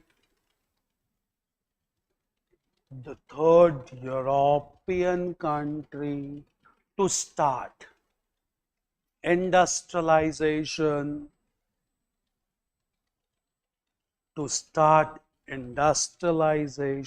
was Germany after its unification. We'll discuss this topic separately. After its unification in 1871, after its unification in 1871 under Otto Bismarck, known for blood and iron policy. Clear?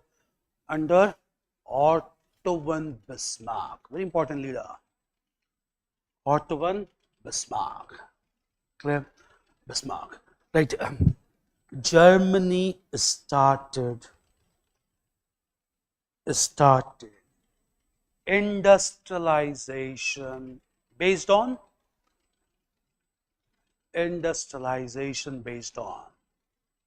indigenous wealth,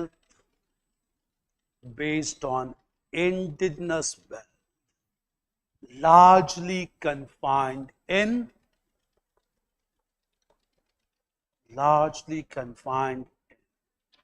the Rhineland, it's a river Rhine, largely confined in the Rhineland, Ruhr region. Clear? Which is India's Ruhr of India? Which is India's Ruhr? Which is the region in India is known as Ruhr of India? Chota Nagpur Plateau. Clear? Chota Nagpur Plateau is the Ruhr of India. Clear? We use this terminology to indicate concentration of mineral wealth. Clear? So Ruhr of India, Rhineland of Germany. Clear? Germany. Right, next. Clear? In fact, Rhineland. Clear? Right. In fact, the pace of German industrialization,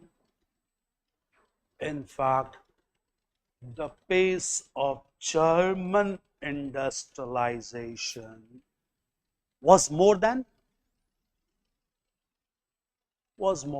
Britain and France.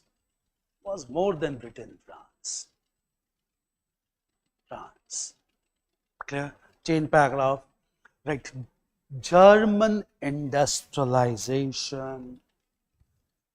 Next paragraph. German industrialization was accompanied by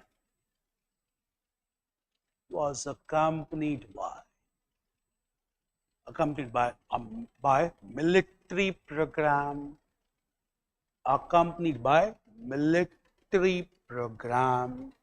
especially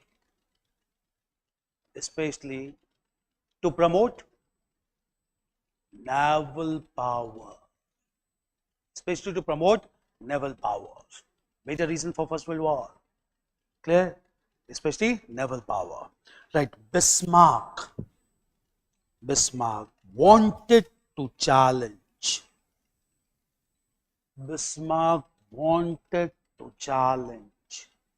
the naval superiority of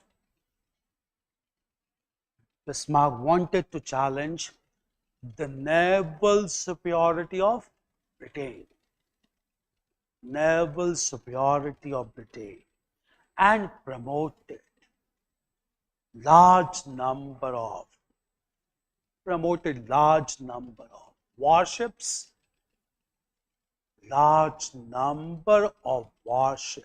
and submarines, U-boats, large number of warships and submarines. Clear? Right.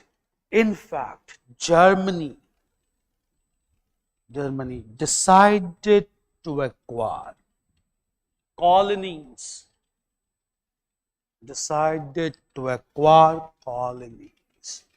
in Asia and Africa,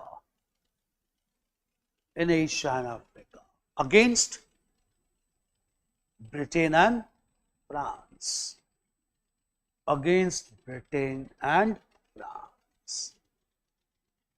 Okay? Right. Such intense rivalry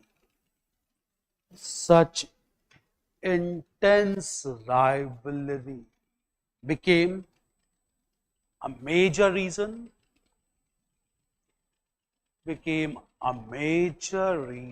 for the two world wars.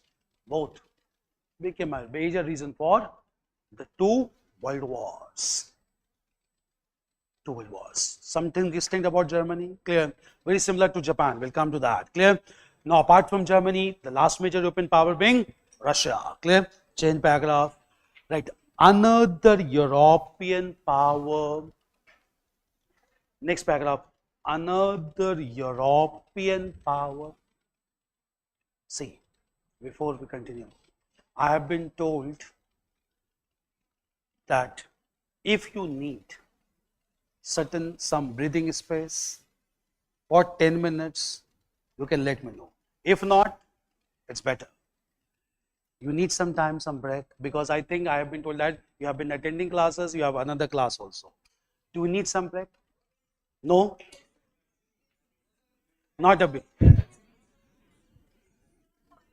5 minutes. Let us complete Russia first. Clear? Let us complete Russia. Please. Italy, I'll let you know. Clear?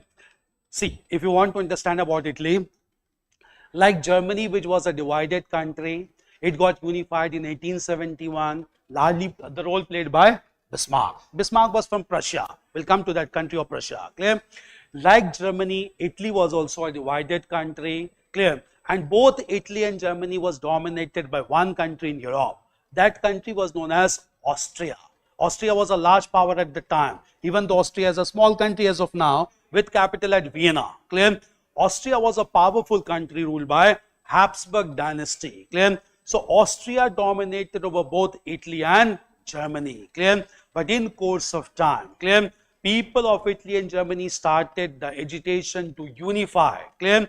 And in this process, major role in Germany was played by Bismarck. Major role in Italy was played by several actors, including Count Cavour. In fact, in Italian unification, Bismarck also played its final role. Clear?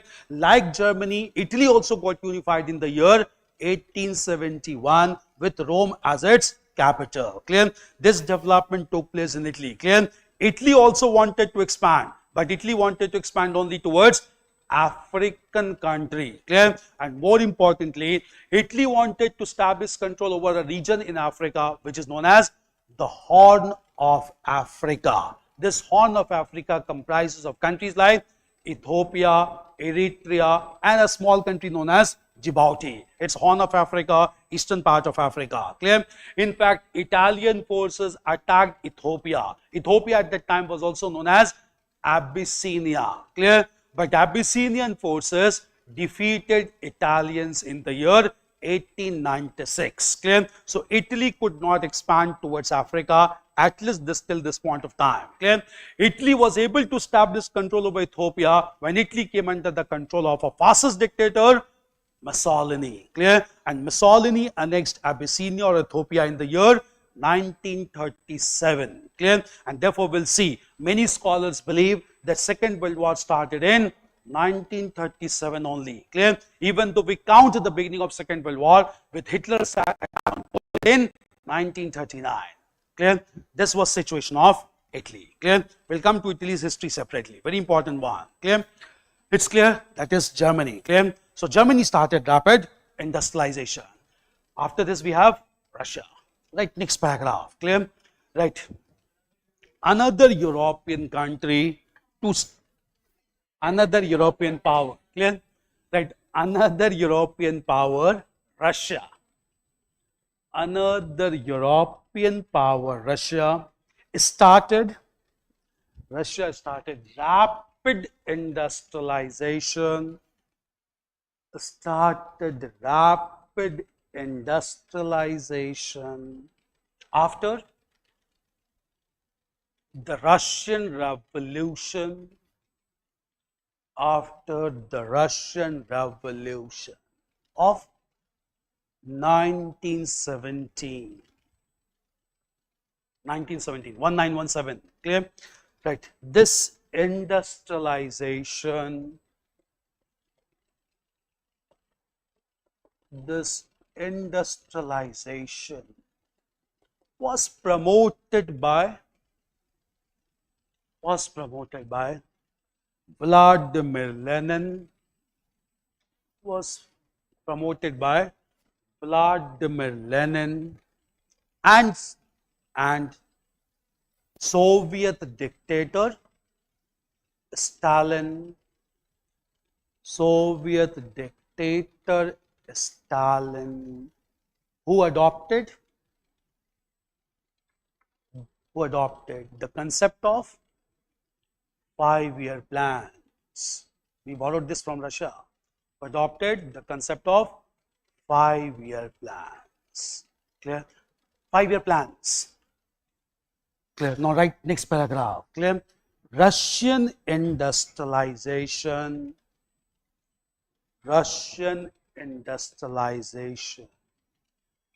was guided by socialist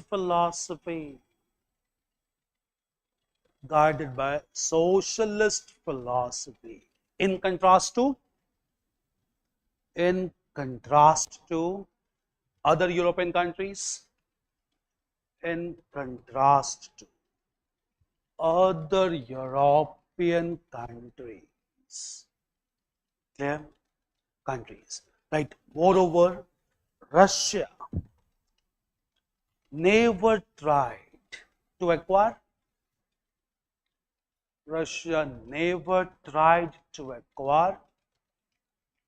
colonies, but emphasized on its indigenous resources,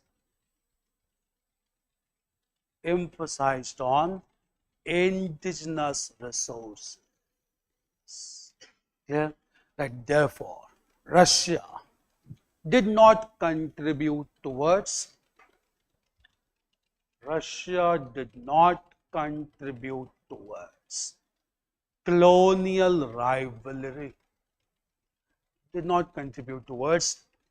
colonial rivalry, Clear? Rivalry. This Russia different from other countries. Clear? Now beyond European country, now we'll move the country that is non-European, the first such country being United States. Very important. It's also second industrial revolution in United States. Clear? We'll come to US industrialization, then we'll discuss Japan. We got a question in 2013 mains examination. Even though being a late comer, Japanese industrialization was marked by several distinctive features. Discuss. Clear? That was the question 2013 GS paper 1. Clear? We'll discuss why Japan's industrialization is quite distinct from all the countries of the world. Clear? First of all, US. How much time do you need? 5 minutes? Class nahi hai? If not, we can continue. You have class. 5 minute पहले छोड़ देंगे. You have to tell me. 5 minutes.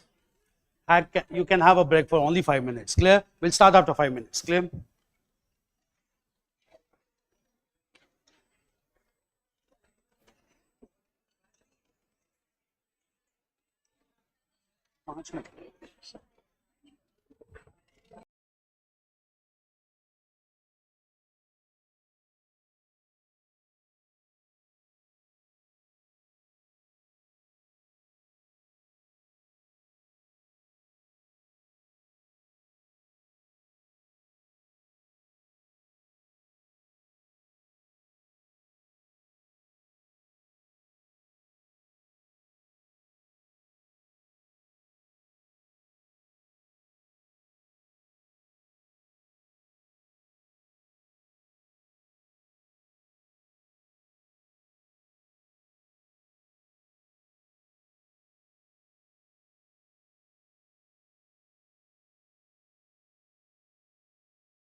Your science and tech class has been cancelled.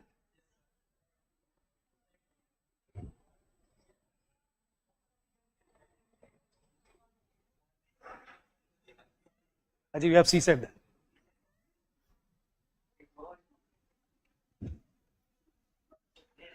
Thank you, thank you, thank you.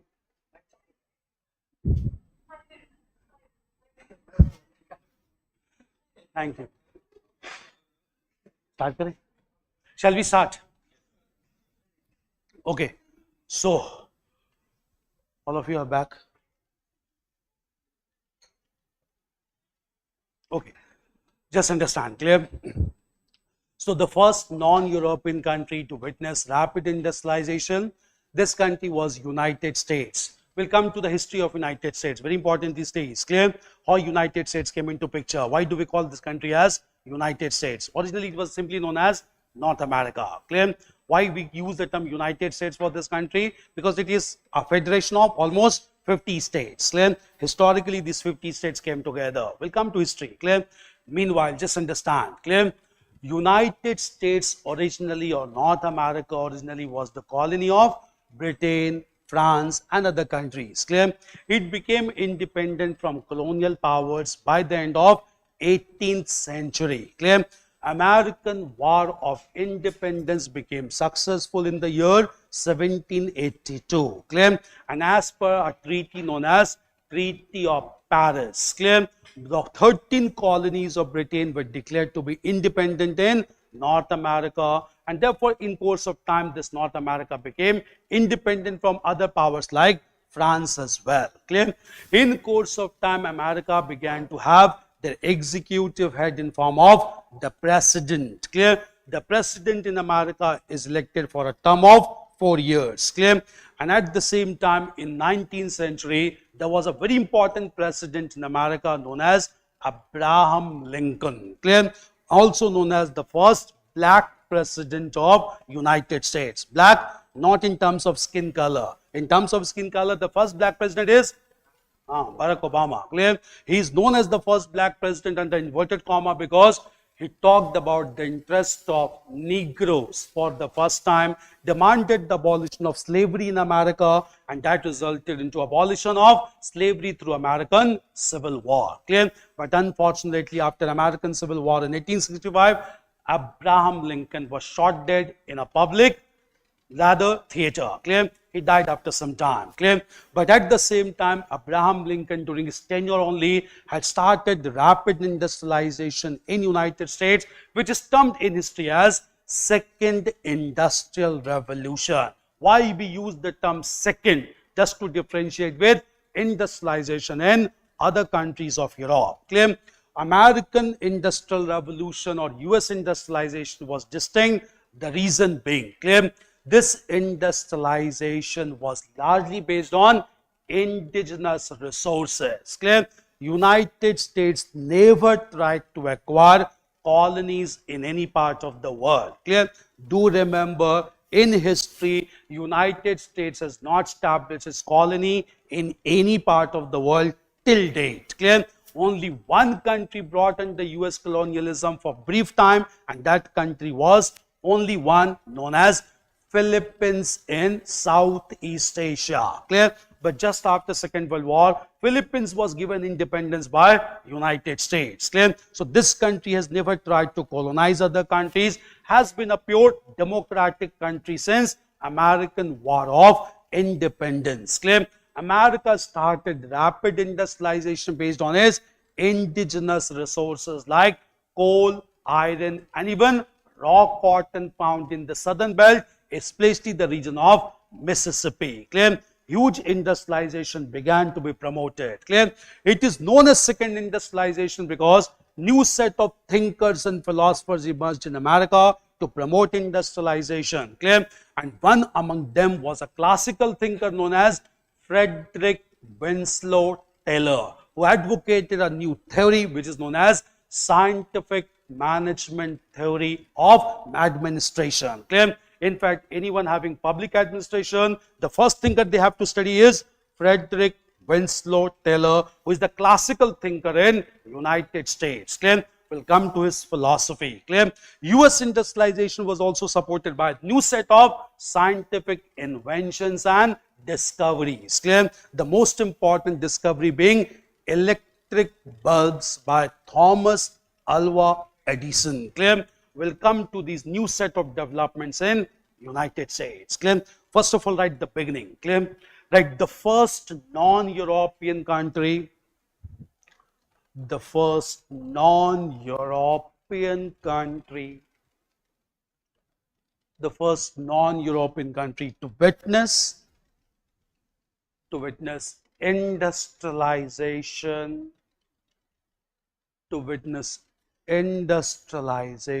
was United States. United States. Clear? Right. This large country,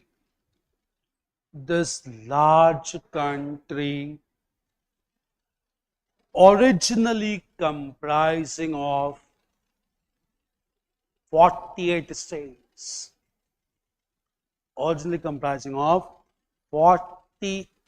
states, started industrialization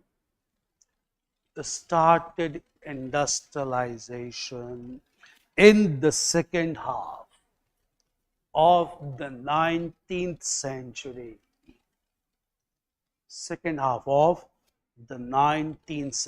American Civil War, 19th century.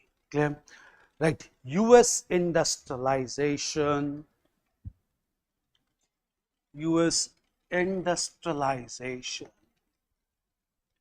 is known as the second industrial revolution. Right, second with inverted comma, is known as the second industrial revolution due to several factors.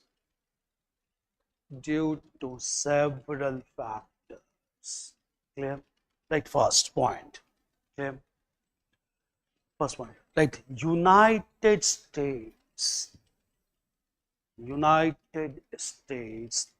promoted industrialization.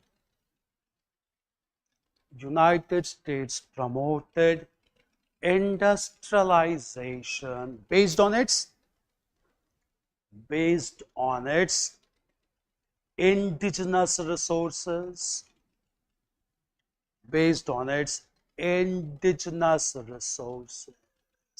right here only. Right, it has never colonized any country,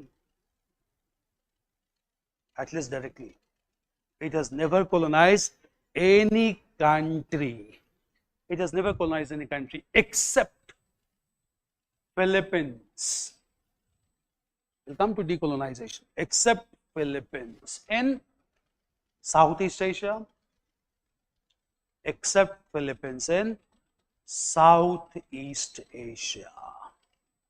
Purely peaceful in nature. Right, second point. Clear? US industrialization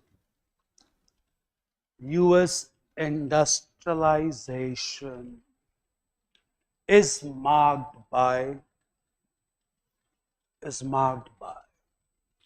distinct approaches,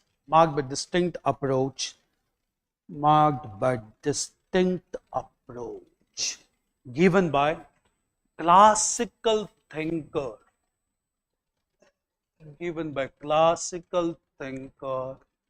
Frederick Winslow Taylor.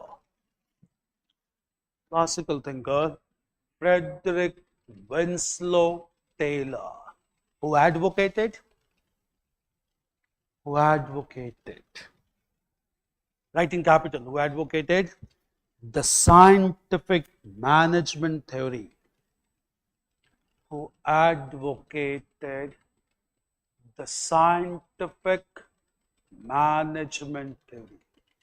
Anyone of you? Anyone has Pub Ed as optional? What is scientific management theory?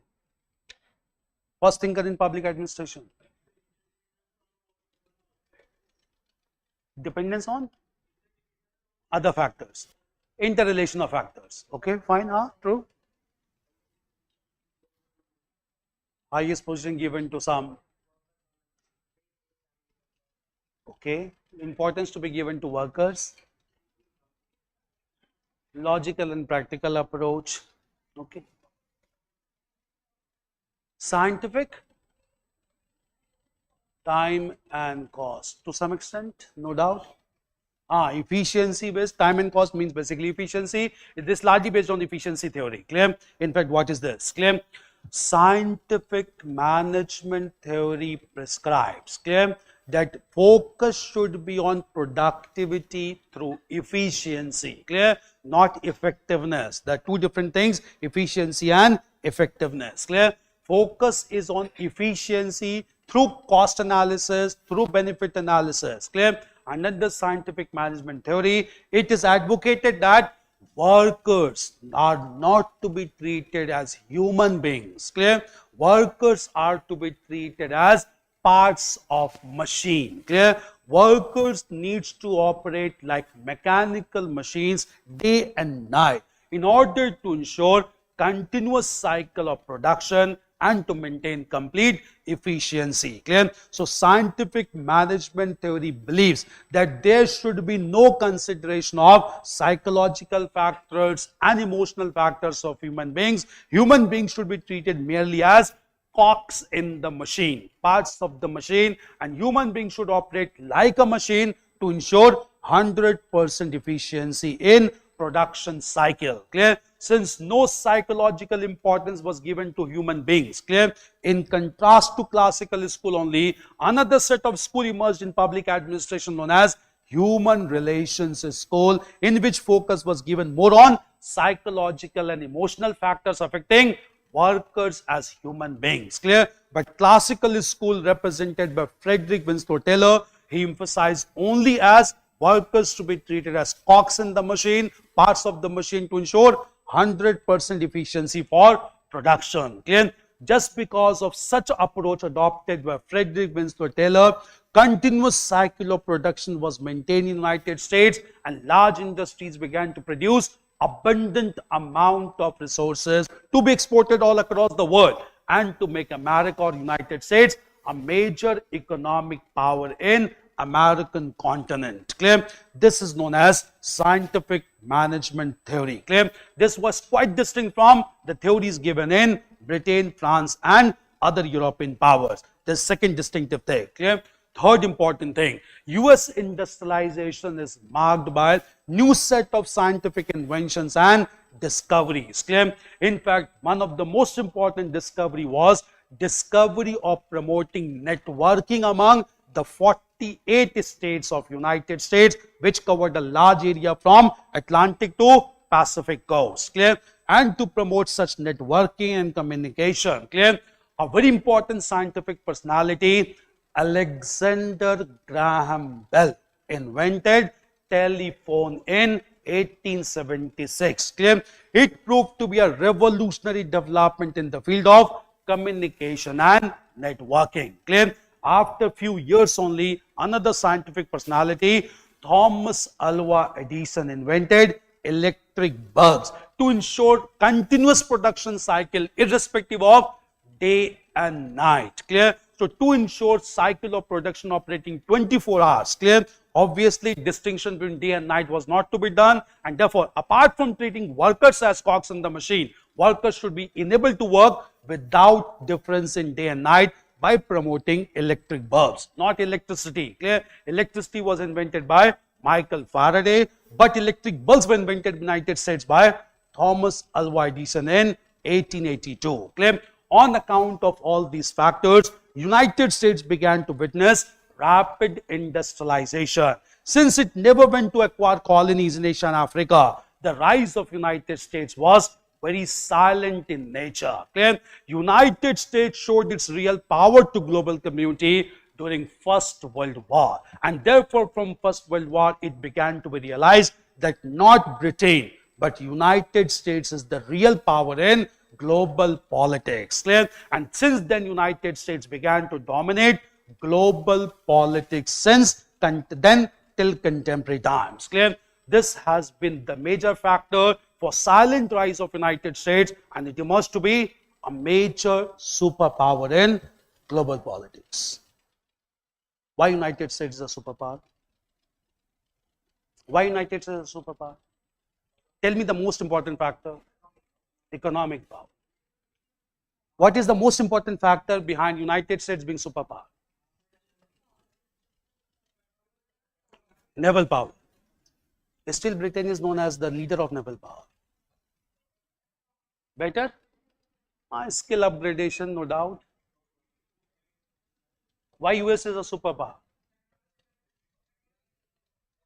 Weapons, technology, weapons technology. All this came much later. United States was poised to become a superpower. The word is poised. The basically strategic location.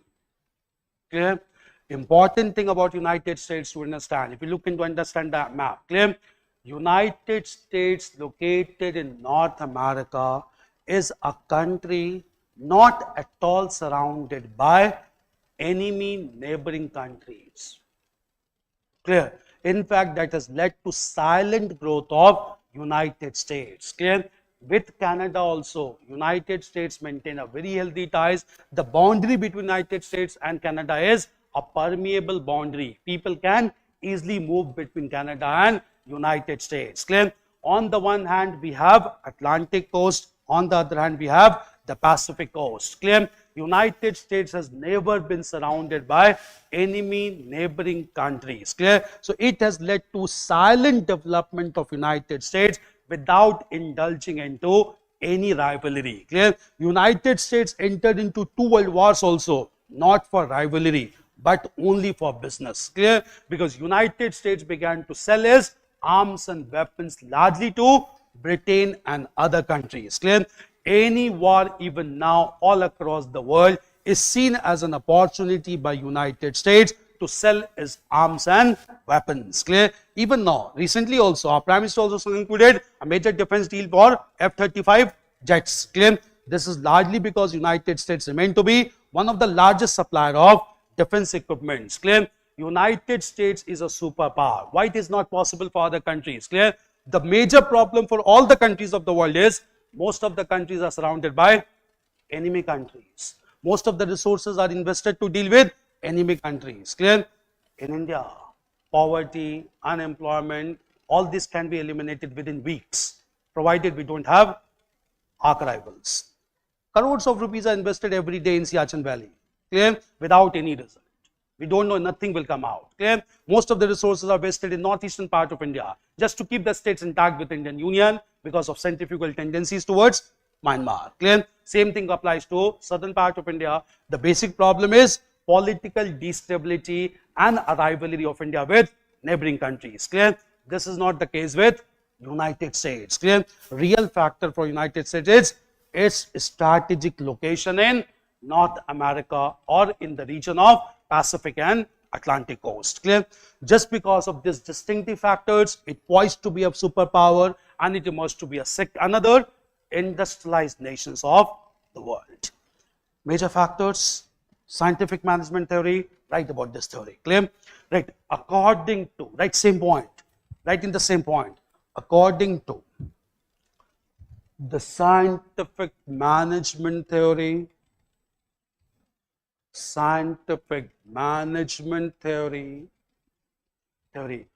the workers are to be treated as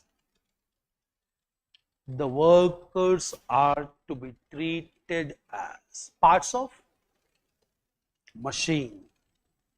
Workers are to be treated as parts of machine to ensure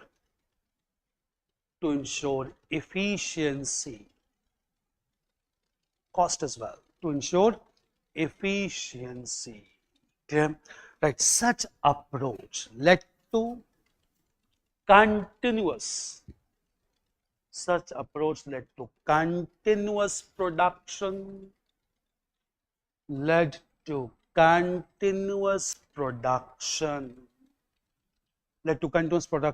and United States emerged to be current production, and United States emerged to be a major power. Emerged to be a major power. First thing, right? Second, clear? Second point, US industrialization. And next point, US, third point, US industrialization was marked by a distinct set of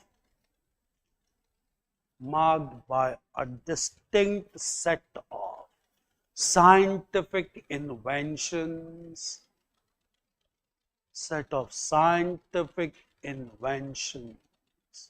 That same point. Next sentence, clear?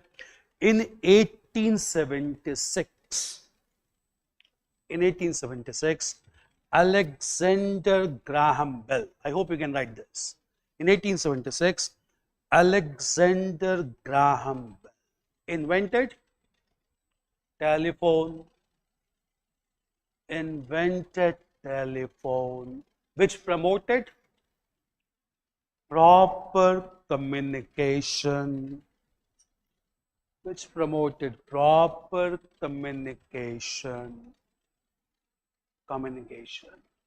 promote industrial growth,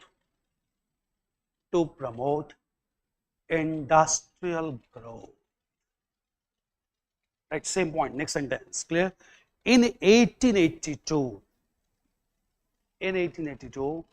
Thomas Alva Edison, ALVA, Thomas Alva Edison, EDISON, Thomas Alva Edison invented electric bulb,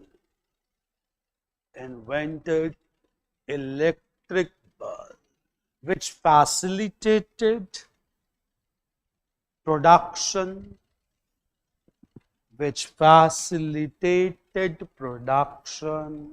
irrespective of day and night, continuous production, irrespective of day and night. Clear? Change paragraph now. Clear? Right. United States began to develop.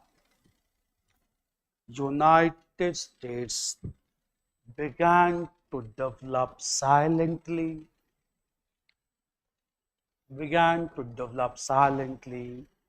and emerged to be a major economic and military powerhouse,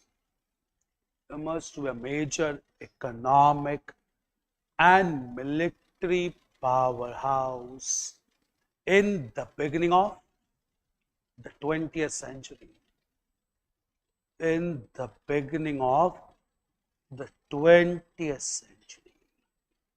Clear? 20th century. With only one country, it had problems in neighboring area, that is Cuba. Much later in Cold War. Clear? We'll come to Cuban Missile Crisis. 1962. Clear? Only Cuba. Clear? It was not on any other country. Clear? We'll come to history of Cuba also. Clear? So this was US industrialization, known as second industrialization, because of distinct factors. Clear? Apart from United States. Clear?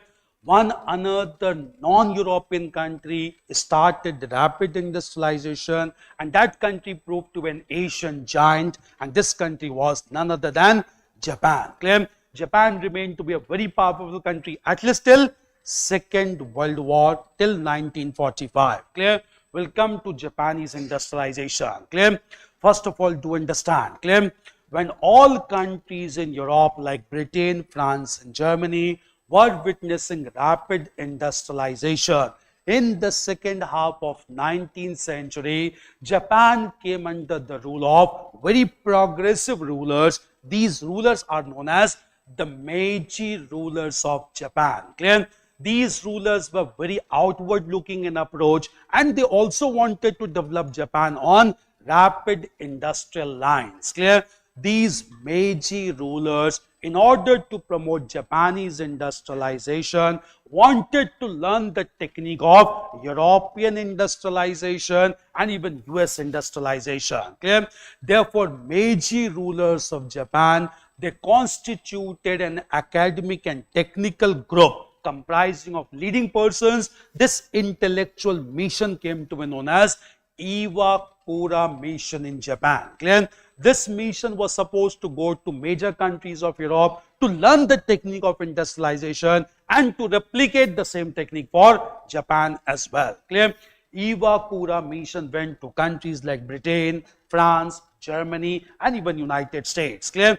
After conducting thorough research, the mission returned back to Japan and made very clear in the report, Japan cannot be industrialized. The reason is, all these experts were of opinion that European countries started industrialization first based on its own resources like coal and iron. Clear? These were found in Britain, France, and most importantly in Germany as well. Clear? But such resources were not found in Japan. Clear? So Iwakura mission made it clear Japan cannot be industrialized. Clear? But Meiji rulers were determined to promote industrialization in Japan, and they decided to adopt distinct method. Clear? Now what is this method for which Japan is known even now? Clear? First of all, the Meiji rulers in Japan, they started the concept of innovation in technology. Clear? Japan even now is not known for invention. Japan is a country that is known for innovation and value additions. Clear? Japan began to import products from European countries. Clear? These products were given value addition by skill upgradation of human beings, and this value added products were again exported back to same European countries at higher prices. Clear? So through value additions, through innovation, they upgraded the products of European countries only. They sold the same products to same European countries at higher prices. Clear? And Japan began to earn necessary foreign exchange. Clear? With huge amount of capital formation in Japan, now Meiji rulers went for establishment of large industries. Clear? So Japanese industrialization was not based on inventions. Clear? Japanese industrialization was largely based on innovation and upgradation and value addition. Clear? When resources were collected in Japan, industries began to establish in Japan.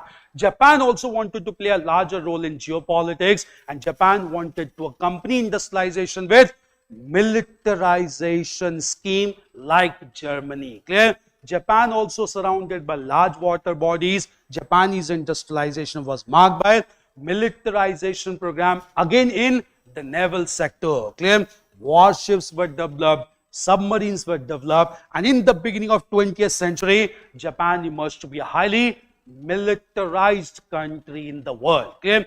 The militarization was to such an extent that Japan, even though being a small country, defeated the large country Russia in the year 1905. Clear? And thereafter Japan participated actively both in the First World War also, Second World War also, as it wanted to establish control over Indo-Pacific region, including Southeast Asia. Clear? So even though being latecomer, Japanese industrialization was marked by several distinct features. Clear? Only country from Asia to develop very rapidly. Clear? That is the country of Japan. Even after nuclear attack also, Japan as of now is the only developed country in Asian continent, not even China. Clear? And that largely is based on innovation and human skill. Clear? Japanese are known as the most hardworking, the most disciplined people all across the world. Clear? And just because of their human skill, Japan has again emerged to be a developed nation in Asian continent. Japanese industrialization, right? Next paragraph. Clear? Right? Another non-European country, non-European country to start industrialization,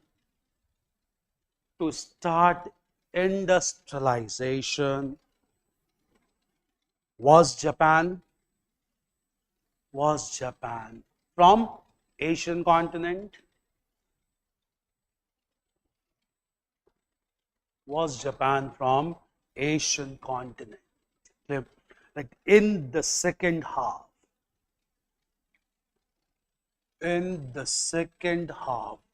of the 19th century,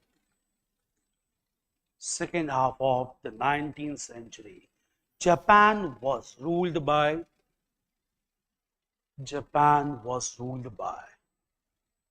progressive rulers, ruled by progressive rulers of Meiji dynasty, progressive rulers of Meiji dynasty, M-E-I-J-I, Meiji dynasty. Okay, like these rulers sponsored,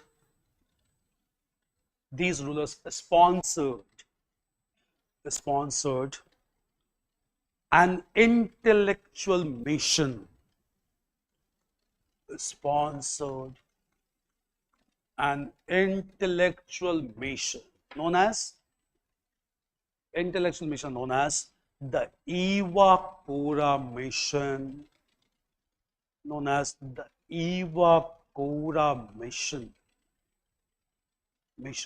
to learn the techniques of industrialization,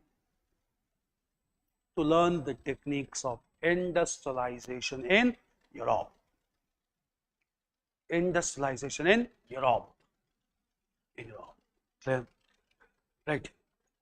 To learn the technique of industrialization in European countries. Clear? Right. However, this mission realized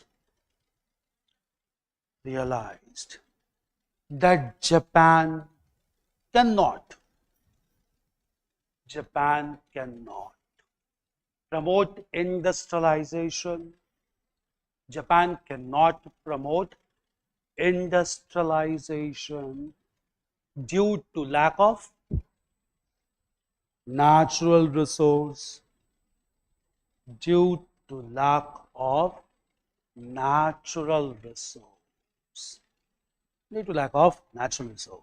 Clear? Change paragraph. Like the Meiji rulers were determined,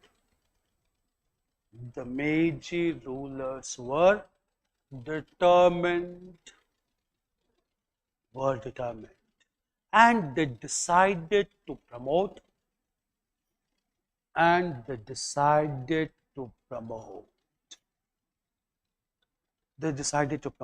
innovations and value additions. This country is known for innovation and value additions. Leader in automobiles, leader in electronics. Clear? Okay. Innovations. Clear? Right. Japan began to import finished products.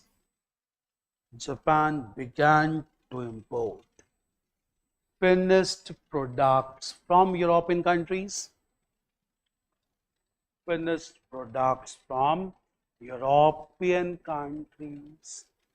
Which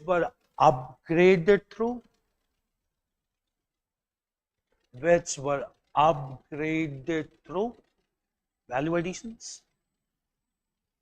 upgraded through value additions. Yeah. Right.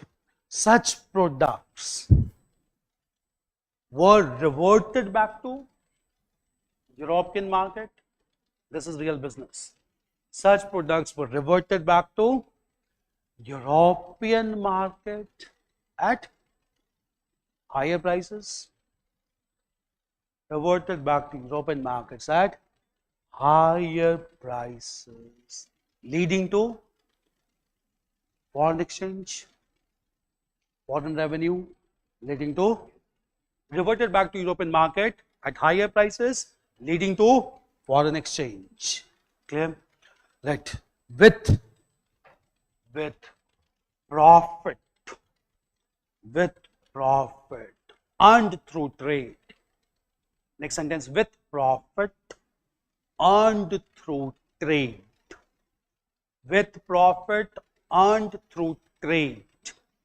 Japan began to promote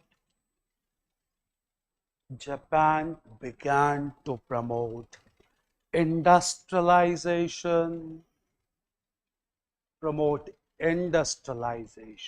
especially in automobile and electronic sector,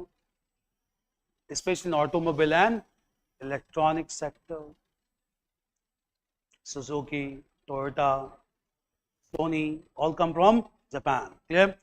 So automobile and electronic sector. Clear? Right. In course of time, Japan became highly industrialized.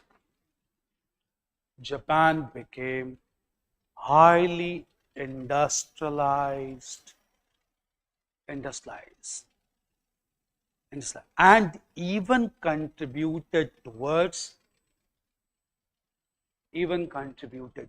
ambitious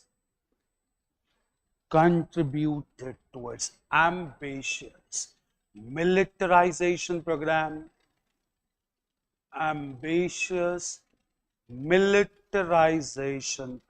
like Germany. I like the similarities also, like Germany. Clear? Right. In fact, Japan became so powerful.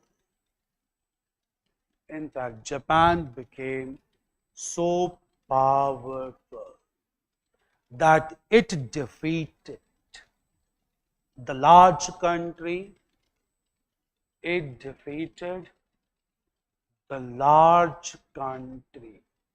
Russia.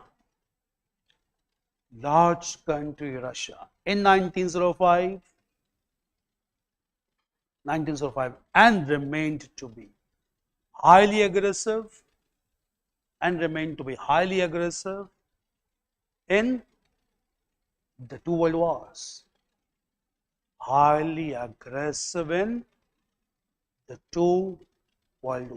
It was the fastest country in that. Clear? Highly aggressive country in two world wars. We'll come to Japan's participation. Clear? So Japanese industrialization, these were the major countries. It is seen as a consequence of British Industrial Revolution. Seems to be irreversible process. Clear?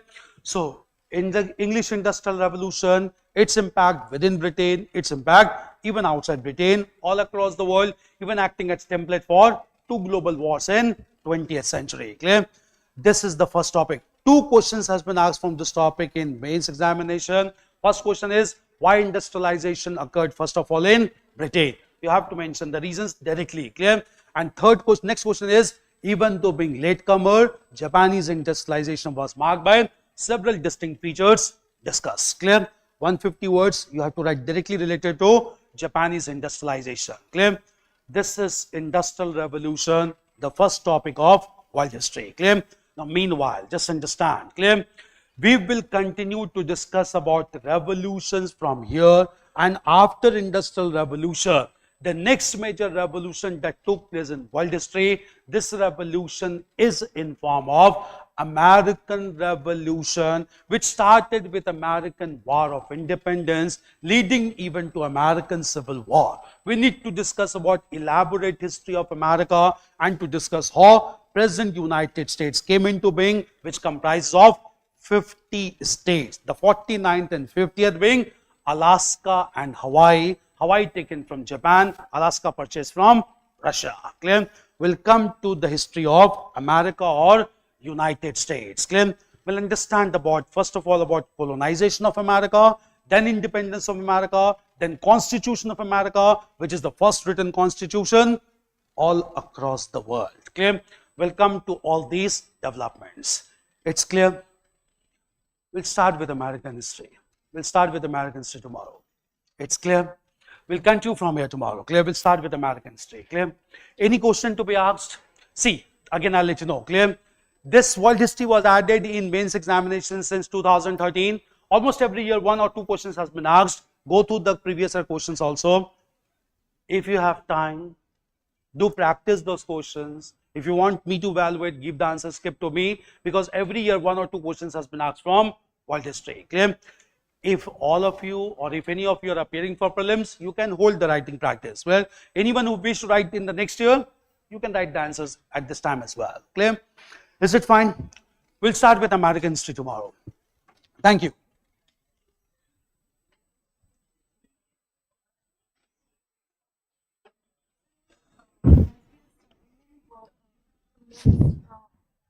Modern Hmm. Great उन्होंने और वहाँ पे investor